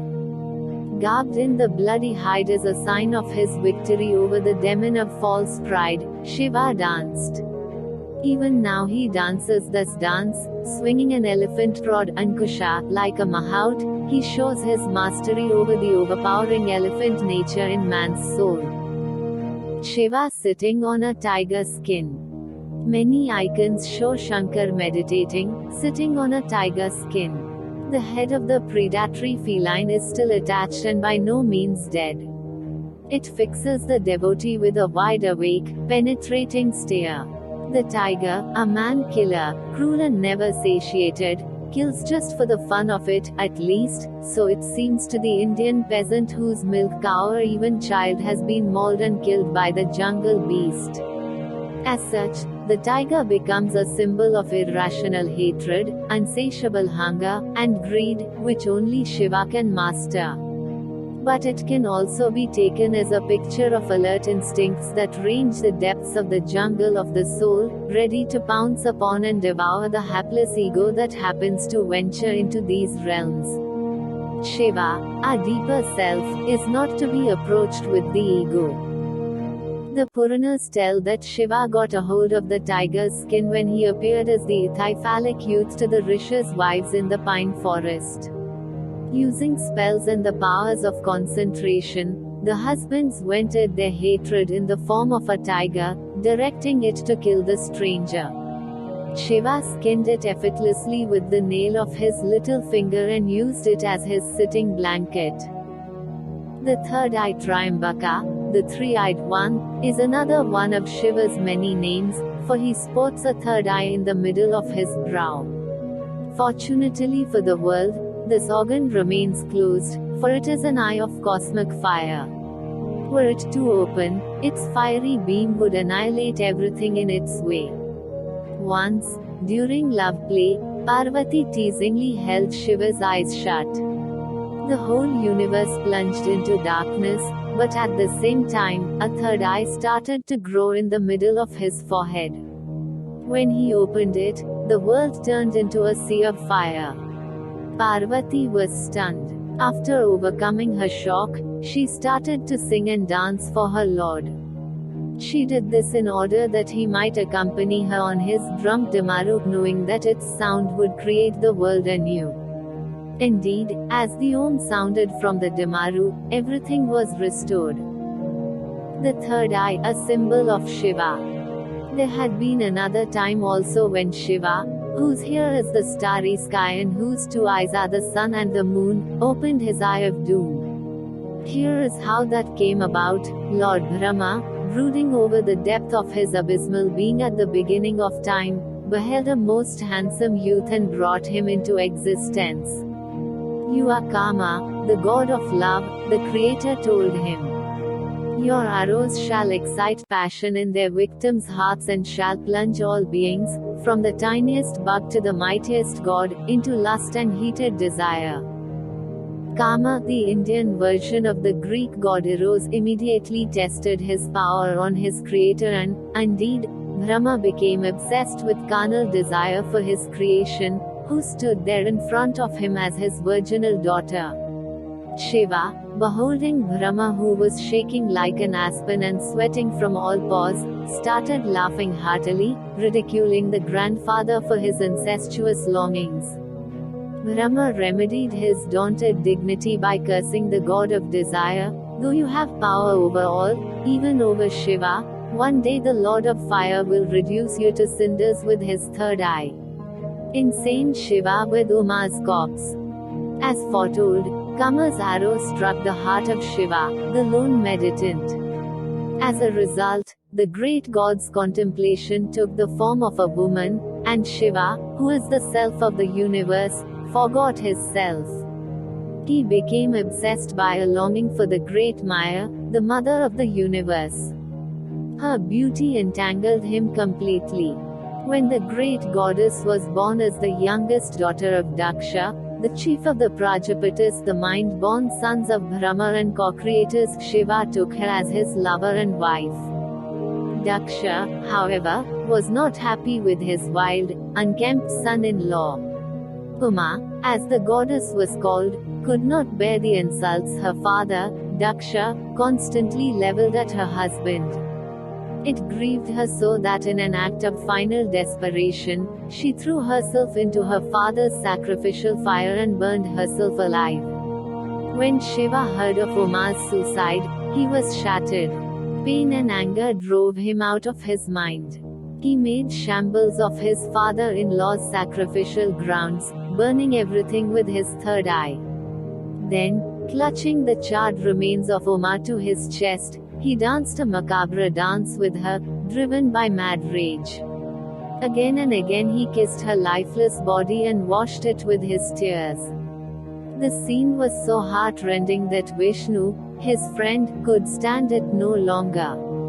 Out of compassion, he threw his discus, striking the corpse and dismembering it so that pieces of it fell here and there to the ground. At each place where a part of the goddess fell, a temple arose. In the meantime, Shiva, totally enmeshed in illusion, sank exhausted into the ashes that covered the barren ground.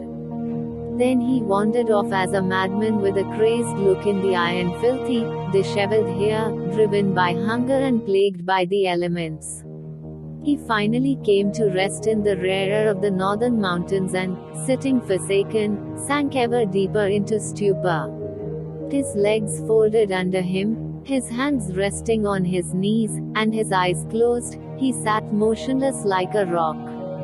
He did not notice the snakes and scorpions that crawled over him, nor the vines that grew up his limbs, for he was completely self-absorbed, coming closer and closer to the realization of his self. During all this time, a terrible titan named Tarka was about to cash in on the fruits of his formidable austerities. Nobody had ever tortured himself like he had.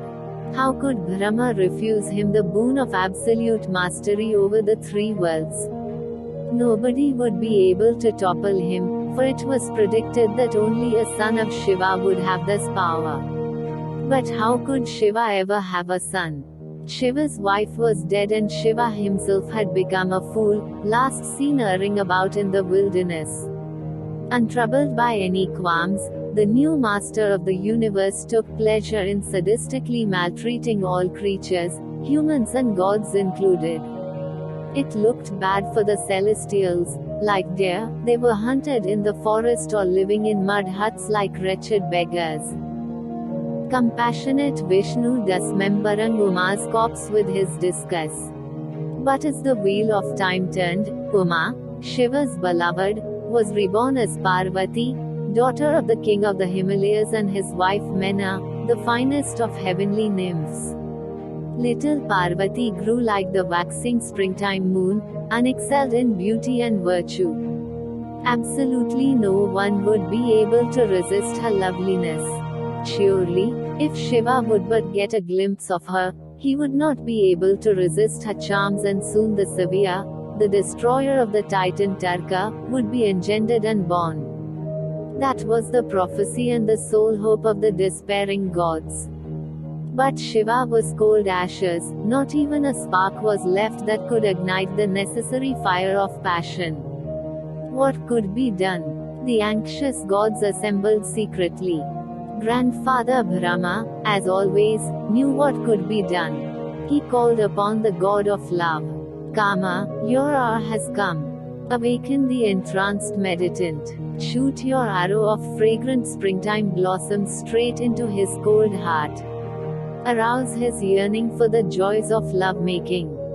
Surrounded by colorful parrots, cuckoos, and hummingbirds, Kama flew with the mild spring breeze up into the mountains to find Shiva. Wherever he passed, the flowers burst into fragrant bloom and the air sounded with glad music and birds' song. When he saw Shiva, he stealthily approached the meditant. Carefully placing one of his flower arrows in his sugar-cane bow, he drew the string made of honeybees and took aim. Kama, the Indian Cupid, on his cuckoo.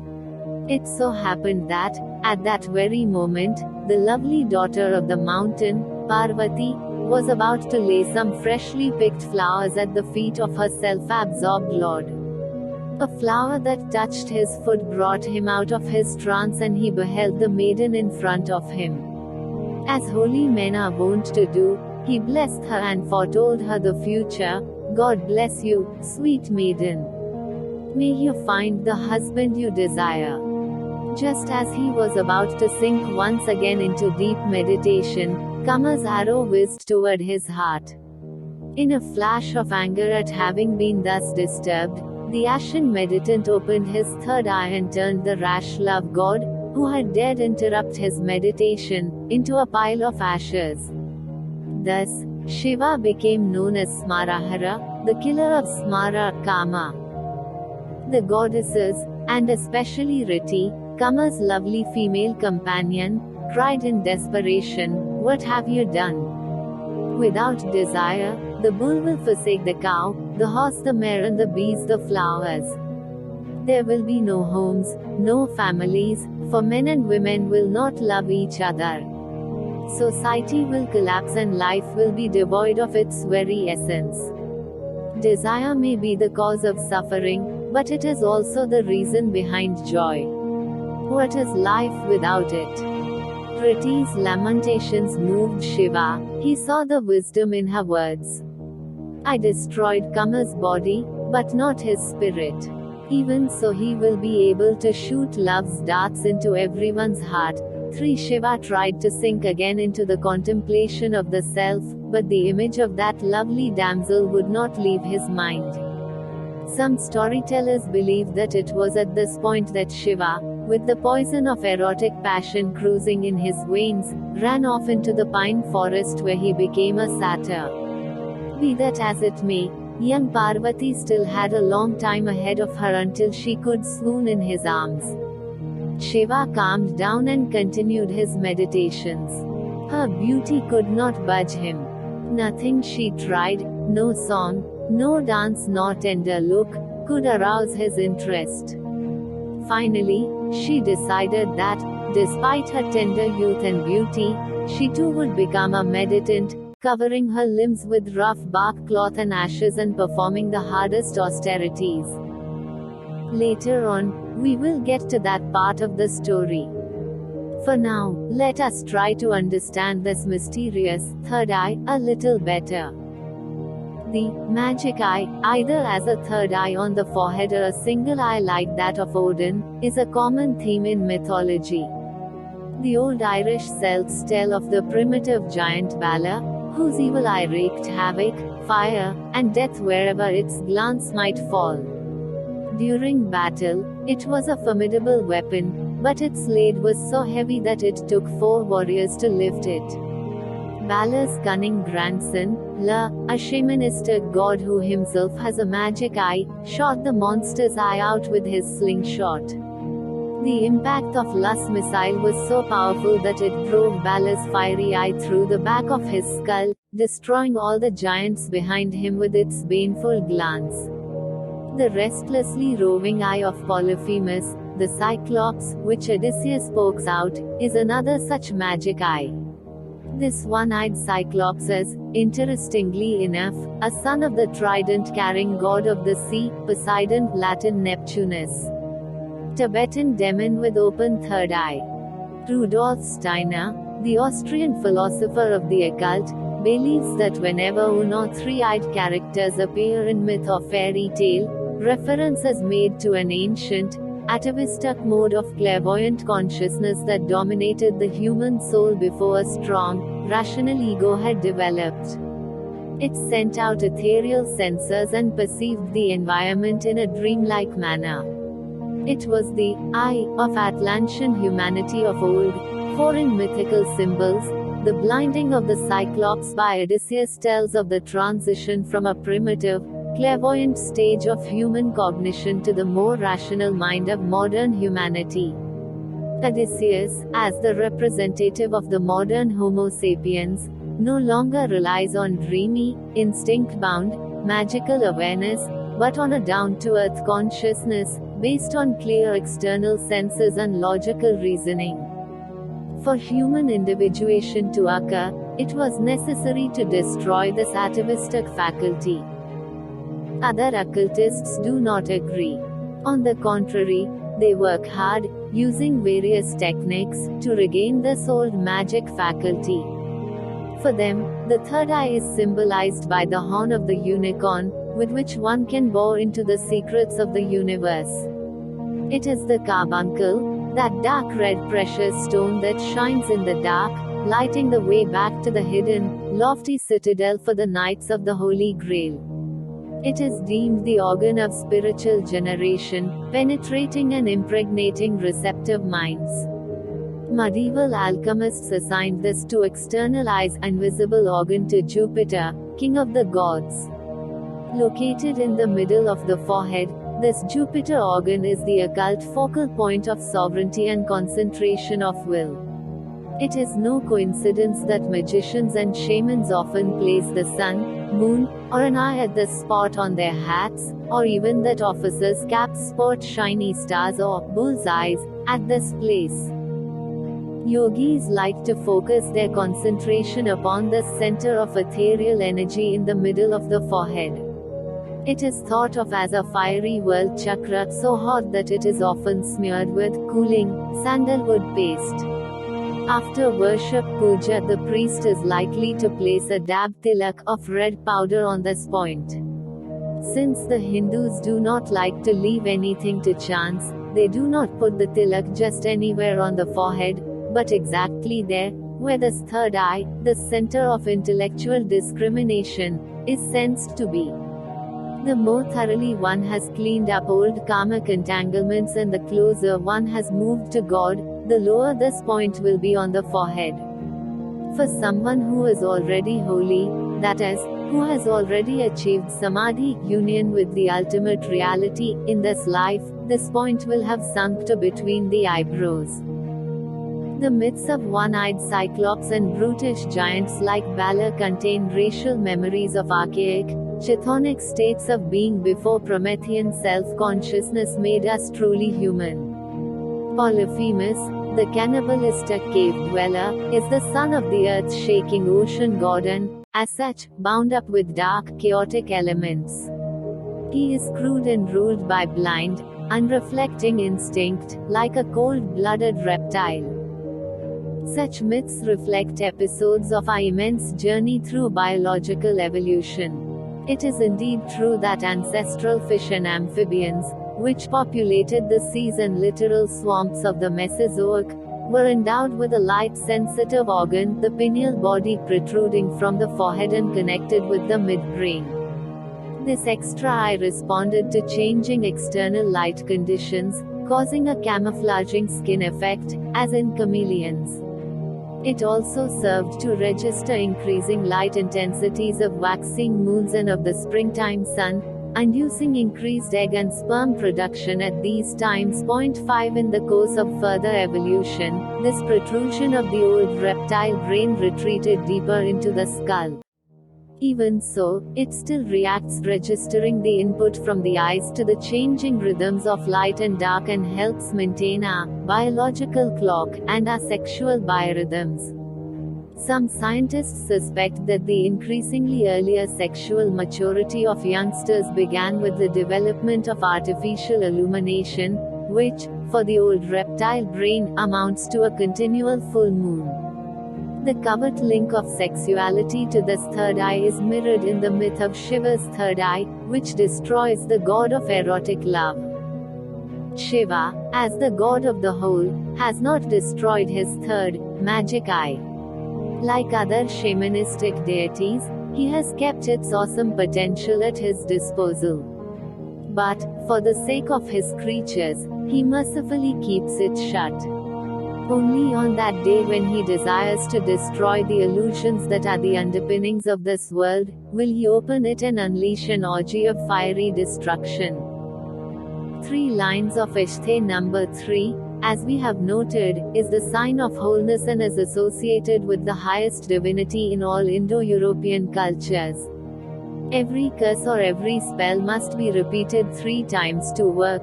Every holy site, medical herb, or sacred stone must be circumambulated thrice to be beneficial. Even Christianity kept the symbolism in the Trinity of the Father, the Son, and the Holy Spirit, symbolized by an upward-pointing triangle with an all-seeing eye in the middle. The pyramid with an eye was adopted by the Freemasons as a sign of the new secular era, and it still graces the almighty dollar. Saint Patrick reputedly explained the mystery of the Trinity to the old Irish heathens by use of a clover leaf. It is doubtful that they were in need of such an explanation, for Celtic culture was replete with threefold symbolism, from gods appearing in three aspects to a social order with a threefold caste system of priests, druids, nobles, and commoners. The cloverleaf has its Indian counterpart in the trifoliate wood apple leaf Egal Marmalos, Sanskrit Shrifala, Hindi Bilva or bell, which is frequently placed on top of the Shiva Lingam as an act of devotion. Lord Shiva's three eyes are representative of all trinities, as are the eyes of the three peacock feathers that are stuck loosely into the dark hair of the flute-playing Krishna. They indicate creation, preservation, destruction. Brahma, Vishnu, Shiva. Past, present, future. Father, mother, child. Heaven, earth, underworld. Time, space, consciousness. Sat, Chit, Ananda, being, consciousness, bliss. Aum, the three sounds of the primordial syllable. Sattva, Rajas, Tamas, the light, the active, the dark, the gunas, or basic principles that permeate all. When one looks carefully at the icon of Shankar, one sees the three emphasized by three horizontally drawn white stripes smeared across his forehead. Using the ashes left from the three supposedly invincible demon fortresses Tripura, Shiva painted his brow like a victorious warrior. The demon who had built them had been granted the boon from Brahma that his castles could not be taken unless a single shot would penetrate all three at once. The monster felt safe and sound, for such an act seemed to be impossible. However, as the fruits of his austerities were used up, the fortresses, which represent simply the three impurities of soul, egoism, or anava, calculating, non-spontaneous action, or karma, and illusion, or maya, lined up like an astrological constellation and was zapped by the laser beam of Shiva's eye of fire. Since that time, it is said that Shiva's followers mark their foreheads with three horizontal stripes of holy ash vibhuti, bhasma. The upper arms, lower arms, and throat are decorated with ashen stripes to remind the believers to develop the power of the third eye or Ajna chakra, to burn up the illusion that the self and the absolute Brahman are something separate. When the three demonic strongholds in the soul have been turned to dust, then one will realize that one is identical with Shiva. The Tripundra, as the three white lines are called, are the mark of Shiva's disciples. The Vaishnavas, the devotees of Lord Vishnu, on the other hand, are recognized by a vertical VOU-shaped mark Urdhava on the forehead with a red dot in the middle. It represents the footprint of Vishnu. The ashes used are obtained from a consecrated fire or from a funeral pyre. The ash from Manikarnika, the main burning ghat of Banaras and Shiva's favorite dancing ground, is especially auspicious. The ashes left in a sanctified Ganja pipe chilam, this mini Manikarnika that emulates the spirits of madness and illusion, can also be used. The sacred white powder can be made from cow dung as well, using a complicated alchemical ritual. As we know, in all Indo-European cultures, the cow is the epitome of what is sacred. For the Hindu, the cow embodies all the gods of the universe. Its 5 gifts, milk, butter, curd, urine, and dung, are food, medicine including urine and dung, fuel, dried cow pies, and building material. Dung mixed with daub is used to plaster the wattle, and ritual butter is used to anoint the corpse in the cremation rites. 3 lines of holy ash, symbol of Shiva. A story from the Bhasma Jabala Upanishad tells of a holy man who took a pilgrimage to the mountain of salvation, Mount Kailash, where God appeared to him in the form of the Omkara, the Lingam is Om, and initiated him into the mystery of the sacred ash. With trembling knees, the yogi received this recipe: to make the holy ash out of dung, one must, first of all, pick an auspicious astrological time, making sure the planets, especially evil-eyed Saturn, Sunny, are aspected favorably. The cow pie has to be scooped onto a plate made from the leaves of the Palasa tree Beauty monosperma, flame of the forest, exactly at sunrise and then dried in the sun. All the while, the venerable Triambakam Mantra, the hymn to the three-eyed god, must be intoned. When it is dry, it is given into the fiery mouth of the god Agni. As it burns, an offering of 1008 morsels of sesame seed, rice meal, and clarified butter is made into the fire. The butter ghee must be dripped slowly from a leaf, not poured, for that would constitute a sin. When the calcification is completed, the ash is sprinkled with Ganges water and kept in a jar of silver, gold, copper, or pottery. Finally, the alchemist is obligated to give a great feast to all the Brahmins of the area. The right use of the thus obtained ashes demands of the devotee that he rise daily before sunrise, take his bath, and recite the Vedic Gayatri mantra. We meditate on that excellent light of the divine sun, may it illuminate our minds. Then he may, in the morning, at noon, and in the evening, using 3 fingers of his right hand, apply the ash to his body and drink a little ash dissolved in Ganges water. If whoever has vowed to do this fails to remember any aspect of the ritual even once, he is considered unclean and may neither recite the Gayatri as usual nor perform a sacrifice yajna. To purify himself again, he must fast the whole day and stand in water up to his neck, reciting the Gayatri mantra 108 times in a row. If he fails to do so, Rudra's jackals and wolves will hunt him down and tear him to pieces. Again, the ceremonial use of ashes is common in nearly all cultures. In the West, a festival of ashes is celebrated in Catholic communities on Ash Wednesday. In many areas, Lenten fires are lit to conclude the time of feasting and merrymaking. On Ash Wednesday, the priest dubs ashes on the heads of the parishioners, uttering the mantra-like biblical quote, "Dust thou art, and unto dust thou shalt return." This signals the beginning of the time of penance and fasting, reminding them of the brevity and illusionary nature of our existence. Since heathen times, ashes from the Yule log and the Easter or Midsummer fire have been valued as medicine for house and barn and as an antidote for witchcraft.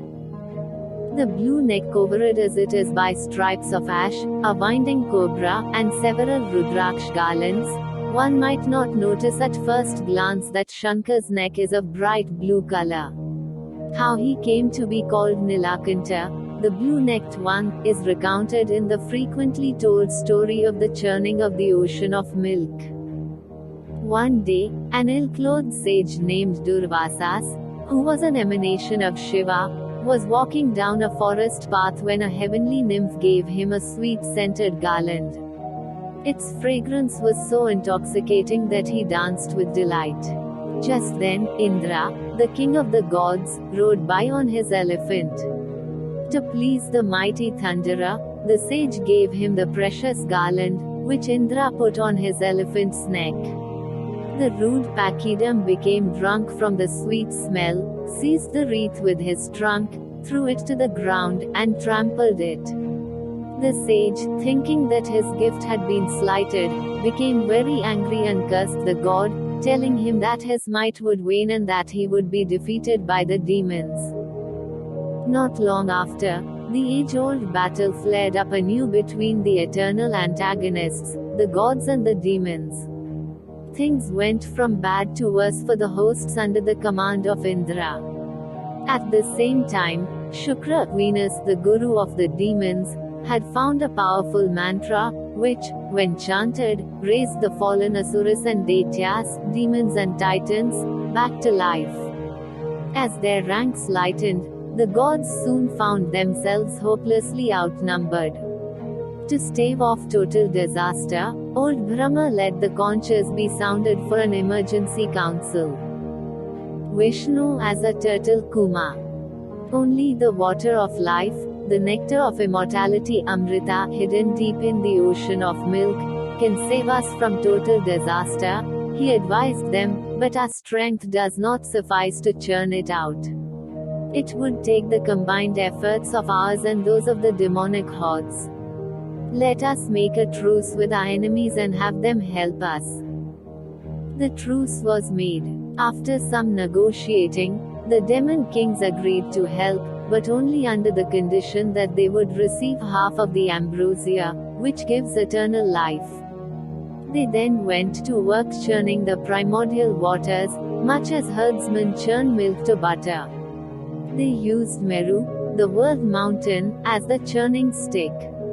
Vishnu changed himself into a turtle and dove down to the bottom of the bottomless sea in order to serve as a pivot for the stick. Vasuki, the world serpent, also called Shesha or Ananta, lord of the underworlds, agreed to let himself be used as the rope that turns the buttering stick. Taking Vishnu's advice, Brahmins cast sacred herbs into the milk and chanted. Then, with the demons holding the tail end and the gods the head end of the endless serpent, they pulled to and fro, as in a tug of war, churning the liquid. The first thing that appeared on the surface of the boiling, bubbling broth, was the mother of cows, Surbhi, who fulfills all wishes and blesses the world with milk, butter, curd, urine, and dung. Or, was it the poison of the world, the raunchy, acrid halahala, that first floated to the top? It is not clear which came first. In any case, the rank Bane crept out of the vessel, threatening all of creation. Horrified, both gods and demons fled. Vishnu tried to stop the venom but could not. Its vapors turned his skin blacker than the night. Daunted, Brahma and Vishnu hastened to Mount Kailash to wake Shiva out of his meditation. Churning the ocean of milk. Calmly the great yogi cupped his hand and drank the halahala with one draught. No doubt, the poison, leftovers of which are found in poisonous spiders and snakes, and in the hearts of wicked men and women, would have done in the creation had not Shiva taken it upon himself. No one else could have done so. Parvati, worried about her lord, clasped her hands around his throat and pressed it shut. Thus, the poison got stuck in his neck, coloring it aquamarine blue. Shiva drinks the poison of the world. The venom having been dealt with, the gods and demons went on churning. Wonderful things now appeared: the white horse, which both Indra and the demon king, Bali, coveted, and the elephant, Airavata, which Indra now rides. Up came Kaustubha, the precious gem now embellishing Vishnu's chest. Next appeared the tree of paradise, whose fragrant blossoms perfume the entire world and under whose flowering branches the heavenly nymphs dance their rounds. Then came the moon, which Shiva fastened to his hair as a shining diadem. Then, to everyone's wonder and awe, there was born from the ocean's froth, floating on a lotus bed, a maiden fair and tender-eyed. In the young flush of beauty's pride, she shone with pearl and golden sheen, and seals of glory stamped her queen. 6. This foam-born goddess of love, beauty, and wealth was none other than Lakshmi, who became the beloved of Vishnu. Finally, there appeared the physician of the gods, Dhanvantari, who revealed Ayurvedic medicine to the human race. In his hands he bore the cup of nectar that the gods and demons had worked so hard to obtain. Indra on the elephant that arose out of the ocean of milk. The gods, their attention being distracted by Lakshmi's radiant beauty, did not notice that the demons were about to grasp the cup and make off with it. Were it not for Vishnu's vigilance, they might have succeeded. Instantly, the great god turned himself into the loveliest of all heavenly nymphs, appearing as Mohini, the greatest seductress of all. It is said that Brahma was so struck by her dazzling beauty that he gave himself 4 heads in order to be able to watch her from every direction. The wild demons too, of course, became victims of Vishnu's power of illusion and chased after her, driven by desire, thus losing their rightful portion of the drink of immortality. The theft of the heavenly nectar by the gods is a common motive recurring in all Indo-European mythologies. Even Shiva lost his senses at the sight of seductive Mohini. Even though an ash-covered ascetic, he became so excited that his seeds spurted, raining silver and golden lingams all over the earth. Lakshmi, the goddess of good luck. In a South Indian version of the story, Shiva chases the nymph, overpowers her, and begets a son with her, who is known as Hariharaputra, son of Hari equals Vishnu and Hara equals Shiva, or as Ayyappan. The extensive cult and large following of Ayyappan in Dravidian southern India can be seen as an attempt to overcome the continual rivalry of the two great gods, Vishnu and Shiva. It is a syncretism of Shaivism and Vaishnavism, each of which like to proclaim the supremacy of their particular god vision. For example, the Hare Krishna sect, whose shaven-headed, saffron-clothed members sang, danced, and begged in the metropolises of the West during the 1960s and 70s, see in Shiva but a minor, somewhat ill-mannered sidekick of Vishnu. In Ayyappan, this opposition is overcome. The imagery of the churning of the primordial sea can be interpreted as a symbol for the process of meditation. Centered in the world mountain, the backbone which pivots on the back of the turtle representing the oldest, reptilian level of consciousness in us, the meditant fathoms the oceanic depths of the unconscious mind. The gods and demons, the sympathies and antipathies work together harmoniously to bring the wonderful spiritual gifts siddhi to the surface, that is, into the light of consciousness. These gifts are represented by such archetypal images as the wish-fulfilling cow, the tree of life, the dancing heavenly maidens, apsaras, the magic white horse and elephant, vehicles of divine powers within the soul, the goddess of good fortune and beauty, and, finally, the divine physician with his cup filled with the nectar of immortality. However, note that only when we accept Shiva, that unsavory outsider, living on the outer edge in the permanent ice of the north or in the hellfires of the south, can we enjoy these gifts. For he must be there to drink up the wild poisons of old karma that have settled on the bottom of our souls. Like Jesus in the Christian myth, so Shiva drinks the bitterness of the world, the cup of perdition to the very last drop. For educated Westerners, these stories are parables and images in-depth psychology on the complexes and forces of the psyche. For the Hindu peasants, however, the stories are absolute reality. They do not separate the world into a subjective inner world and a real, objective external world as defined by science.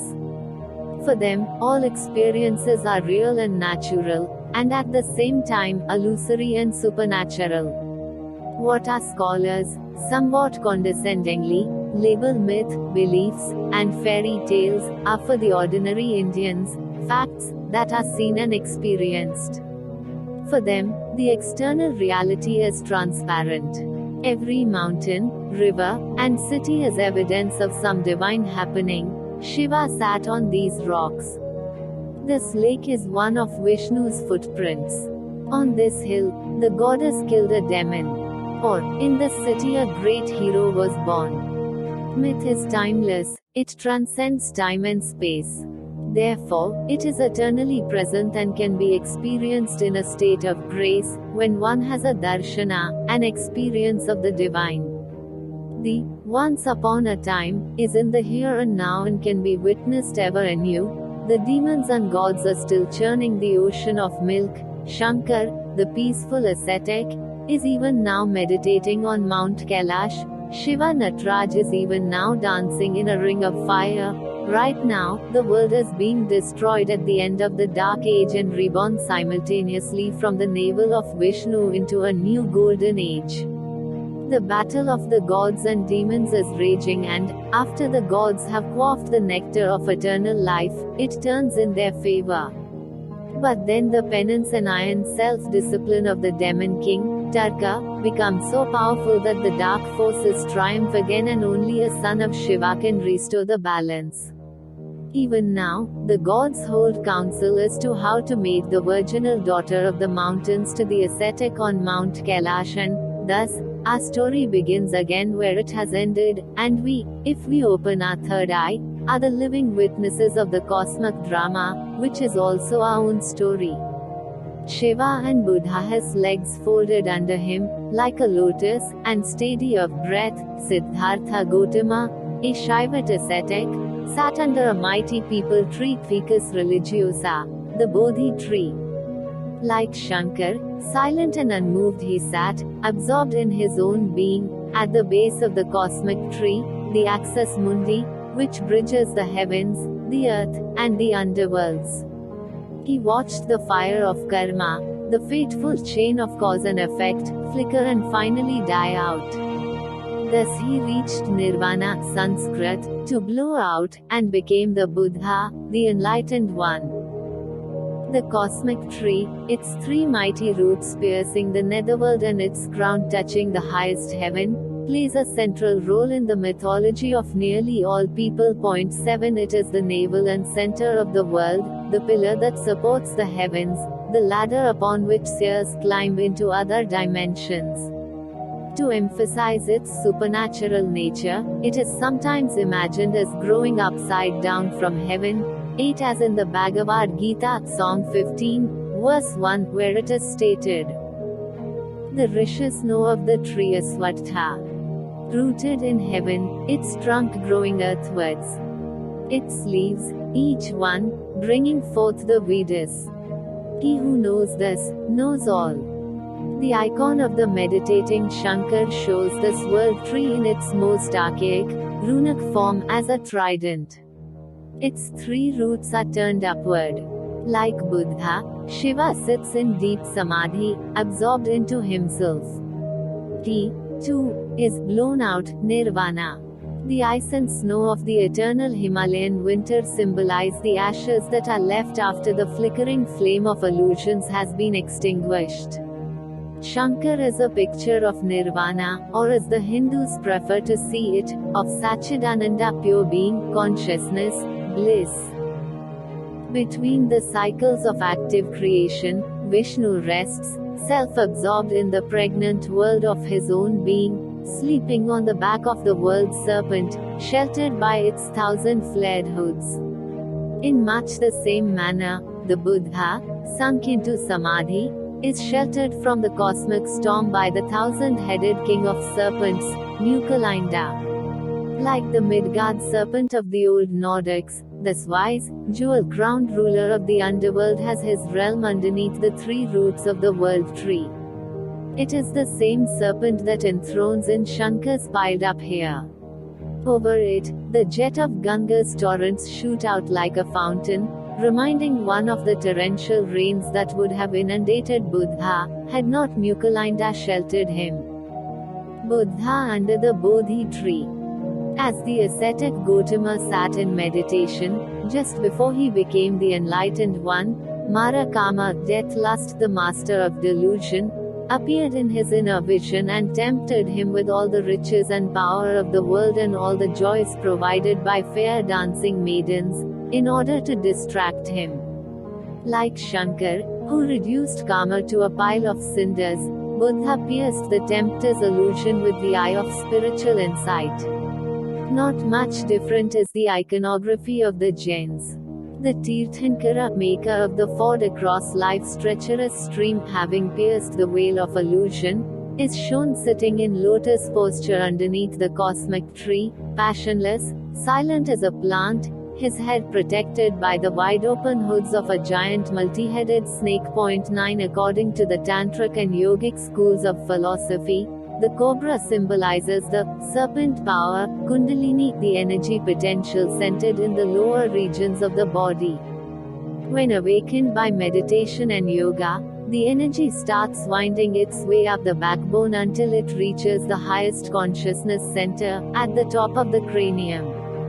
When this happens, the energy becomes conscious, in other words, enlightenment occurs. The serpent's head flaring out above the meditant's crown is thus the iconographical rendering of spiritual illumination. This is what is symbolized by the shiny golden crowns of royalty, the right to rule. The god-kings of ancient Egypt wore a cobra with extended hood on the front of their crowns, evidencing their cosmic wisdom and divine power. 10 In myths throughout the world, serpents appear as guardians of the tree of life, the fountains of wisdom or youth, or of golden apples. The divine, impeccable human being who has dealt successfully with the serpent nature will come into possession of these treasures. Like Shiva, Buddha, who walked India's dusty roads, is a homeless wanderer. Even though dressed in the saffron orange of a begging monk, his elongated earlobes indicate that he is a noble. Shankar too has long earlobes pulled down by heavy gold earrings showing, among other things, the yogic faculty for clairaudience. Some illustrations show Shiva holding a deer in his hands. This lithe, nervous animal represents the restless mind, ever ready to jump hither and thither. But here, it rests calmly, like the mind of a yogi. Likewise Buddha, preaching his first sermon about the cause and the overcoming of suffering while resting in the deer park, Sarnath, near Shiva's city of Benares, is shown surrounded by a herd of peacefully grazing deer. The Buddhist folktales, the Jatak tales, tell that Sarnath was once the forest in which Buddha had been the king of the deer in a former incarnation.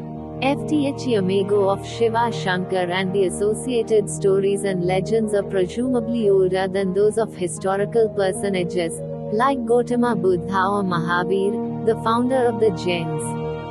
Stone seals carved by the Bronze Age people, who built the cities of the old Indus civilization Harappa, Mohenjo-daro, some 4,500 years ago, show a naked, sometimes three-faced god, sitting with his legs crossed under him, heel to heel, toes pointing down, arms outstretched, and hands turned thumbs outward.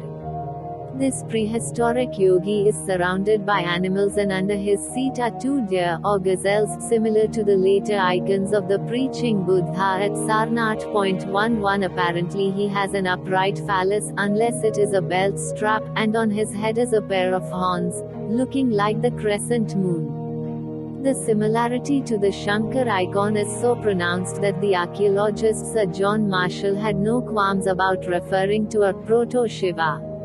It must be seen as the prototype of later imagery.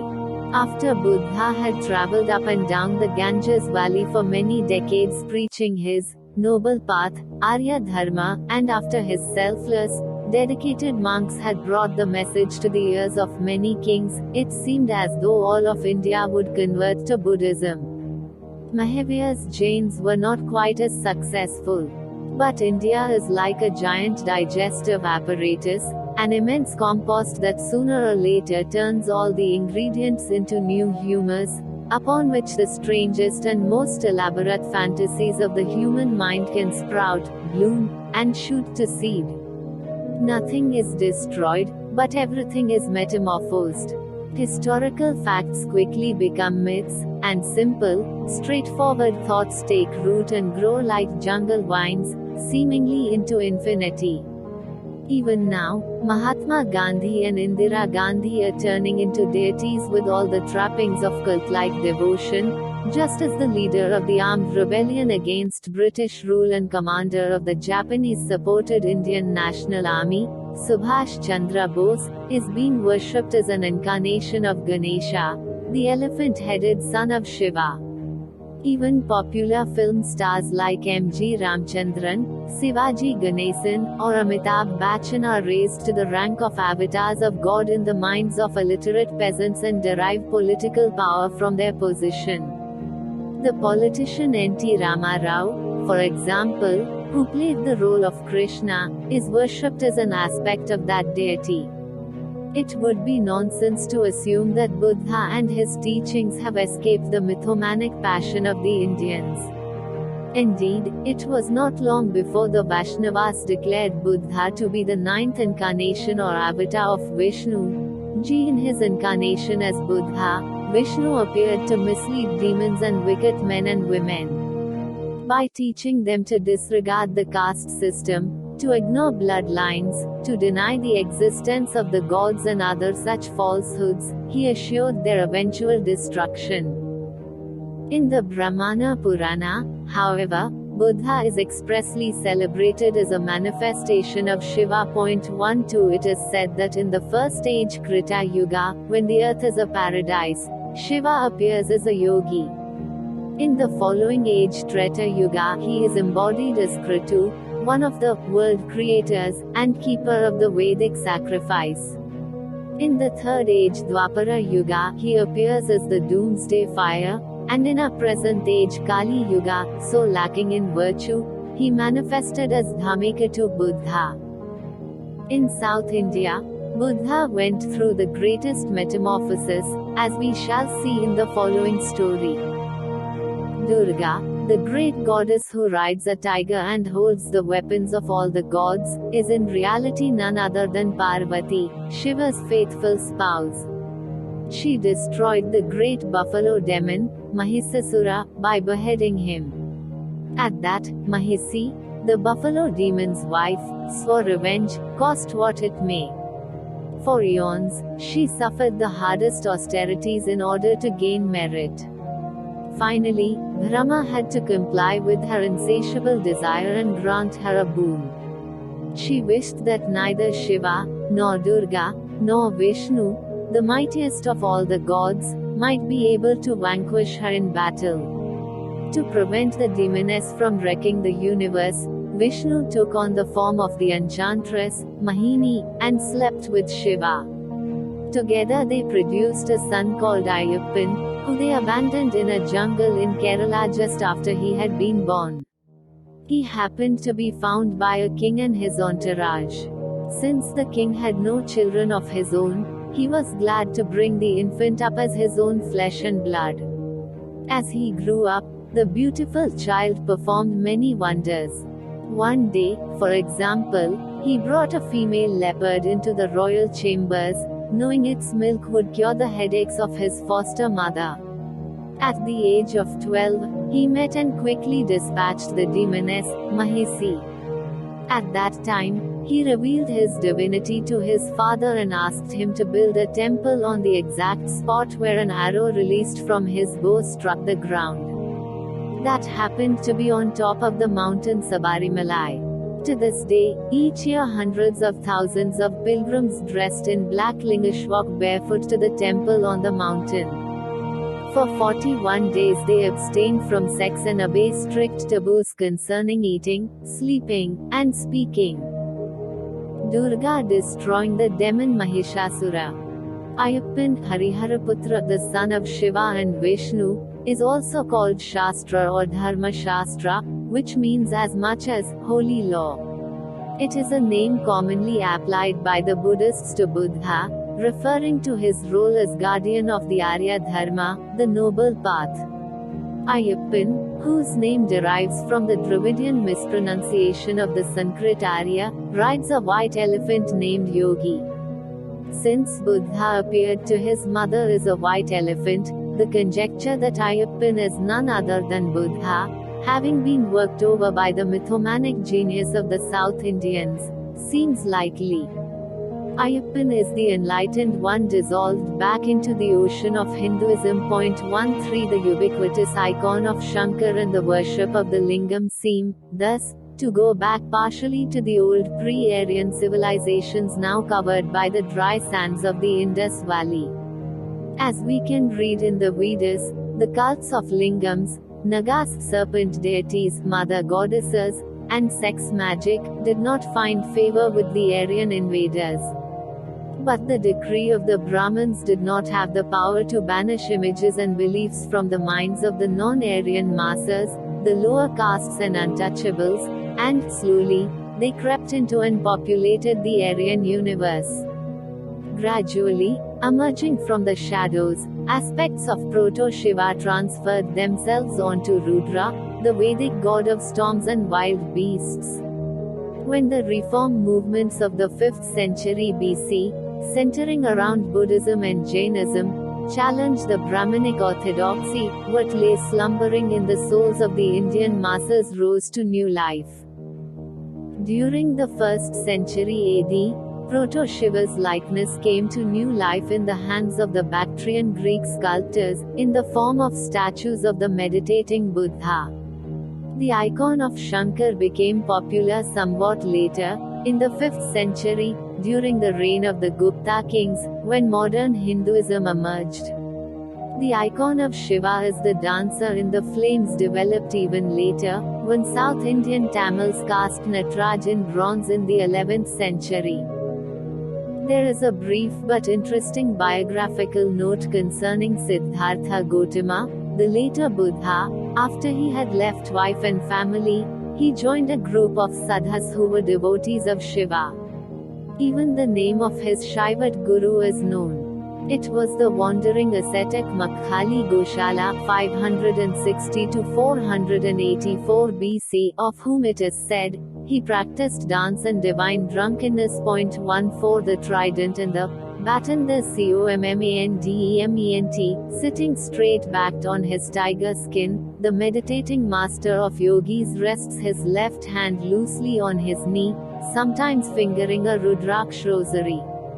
Stuck in the snow next to his right arm, the trident is in ready reach, while the elbow rests sovereignly upon a tall Y-shaped armrest.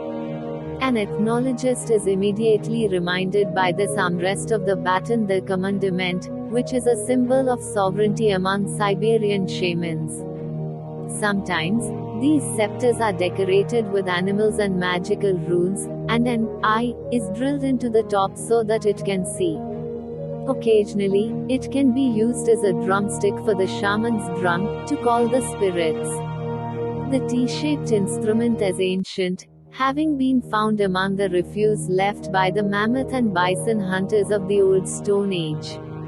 The late Paleolithic magicians who painted the walls of the Pyrenean caves would, presumably, not have been puzzled by such armrests that long-haired, ash-covered Siddhi Babas, who populate the places of power in the Indian landscape, carry around with them. The Bâton-de-Commandement. The trident Trisul is also an ancient scepter of overlordship. Its antiquity is indicated by the fact that it is the symbol of the pagan god of the sea, Poseidon, as well as the pitchfork of the old Eurasian shamanistic god who sank into the psychic abyss to become the devil. Because of this association as a witch's or devil's attribute, the church resisted for a long time the addition of the fork, alongside the spoon and knife, as an eating instrument. 15.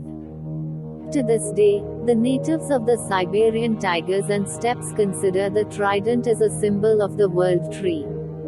They fasten it to their boats and to the tent of the shaman or set it up to mark graves. 16 Basically, the trident is a spear, whose power is multiplied threefold. It is the oldest hafted weapon, the hunting implement par excellence, older than the javelin or the bow and arrow. The Neanderthals living in the interglacial period of the Middle Paleolithic already knew how to fasten razor-sharp, chipped hand axes onto slaughtered shafts, giving them power over even the biggest quarry, even over mastodons, rhinoceroses, bison, and cave bears. This tool, like no other, became a fetish, giving its wielder sovereignty, as though he carried the thunderbolt itself. It has ever since been the insignia of kings and lords. Nearly all tribes honored hallowed spears or ceremonial lance blades, out of which the gods, ancestors, or spirits speak. The Nordics knew of the magic spear of Odin, whose shaft was made from the world ash itself. The Celts of Ireland knew of a spear of light. Christian legend tells of the lance of the Roman legionnaire Longius, who pierced the side of Jesus with it as he hung on the cross, gathering the blood in a cup which was to become the Holy Grail. This lance of Longius became the spear of Amphitrite, the guardian king of the Grail. It was wrested from him by the trickery of the evil magician Clungser and not restored until Parsifal, the pure fool, seized it again and closed the wound of Amphitrite with its healing power. The Habsburg emperors made this blade their own symbol of power, believing themselves invincible and destined to rule the world as long as they kept it in their treasury in the Hofburg fortress in Vienna. At the end of the Second World War, the spear of destiny fell temporarily into the hands of the Americans. 17 It has since been returned to Austria. The trident is, of course, the cosmic tree of the shamans. At the same time, it is a symbol of the human microcosm. The symbol is applicable on the physical as well as the ideational plane. It is the upright body, with the head and both arms stretched upward, as though they were the three roots of a tree growing into the heavens, drawing life and light out of the heavenly ether. Theologians speak of this posture as the orate position. 18 This prayer posture is so archetypal and universal that it easily developed into such basic symbols as the cross, the trident, the fleur-de-lis, and the Old Nordic man rune, also called the Alhaza Algiz rune, symbolizing also the Elko Odin. When Shankar is meditating on the inner glory of his being, the thrice powerful weapon rests stuck in the snow with its blades pointing skyward. But then, when the measure is full and the time of doom and dissolution is at hand, he hurls the trident's prongs earthward. Again, we are confronted by universal symbolism. The sacred spear, resting and pointing upward, indicates dignity, rule, harmony, peace, and ritual purity. The spear turned upside down betokens bloodshed, war, hunt, disgrace, physical or sexual violence, and ritual pollution. It signals chaos, revolution and, at the same time, a new beginning, a new impulse. The Plains Indians made sure that their lance tips never touched the earth. In the rare case that the unthinkable happened, only a long, complicated ritual, involving chanting and incensing with prairie sage, could restore purity. In European history, also, surrender and defeat were indicated by touching the standards and lances to the ground. The sexual symbolism is evident by touching the motherly earth. The weapon loses its purity and thus its magical potency. The lightning in it becomes grounded. It is significant as well that the man rune which Odin picked up as he hung upside down on the world ash, is associated with thinking, making, measuring, and ordering, when turned upright. But when it is turned upside down, it conjures destruction, dissolution, and madness. 19 It then becomes a crow's foot, belonging to those black, carrion-eating birds that are at home on the battlefield and the execution grounds. It is contained in the anarchistic peace symbol. Though intended as a symbol of peace and disarmament, those who congregate under its auspices would like to undo the present establishment, which they consider aggressive, imperialistic, and warmongering. People in archaic, animistic societies, our forebears included, felt that all tools and weapons have a spirit, which can be called by name. Shiva's trident is personified in a similar manner. Its name is Vijaya, victory. In the Puranas, the seers describe it as a young hero who carries in his hands a sharp axe, the sun, and also a noose. He is said to glow threateningly, like a smokeless fire, and shine out like the rising sun. His brows are knitted somberly, like those of a warrior scanning the horizon. An unusual cornucopia of symbolic associations clings to the three tips of the trident. Swamis, vying with each other for the most spiritual interpretation, liken them to the three primal qualities gunas, the three hills of Banaras, or the Trimurti Brahma, Vishnu, Shiva, the three reflections of the One, the Sada Shiva. Swami Swahananda interprets the three prongs as the three weapons of victory over the ego demons, three apparently invincible castles, the physical, ethereal, and emotional armor of the human being. The three blades are Vairagya, non-attachment, Jnana, gnosis, true knowledge, and Samadhi, spiritual concentration. For the simple Hindu, however, the trident is just what it appears to be, namely, a weapon with which God jabs and kills nasty demons. One such demon who felt the power of the trident was Andhaka. Blinded by lustful desire, he thought he would be a better mate for lovely Parvati and tried to carry her off. Shiva scooped him up with his fork and made the demon dance until he became so hot that his sins burned off. While dancing, however, he became ecstatic and began to praise the Lord with a loud voice. Shiva, who was easy to please, was so delighted that he adopted Andhaka as his son. The symbol of the Sikh faith. The Sikhs, an old warrior caste from the Punjab, have also taken the trident, though in modified form, as their symbol. For them, the three prongs are composed of two crossed scimitars with a double-edged blade in the middle. Like Shiva sadhus, they let no scissors touch their head hair or beards and have sworn by the sign to be ever ready to defend dharma, if need be at the cost of their lives.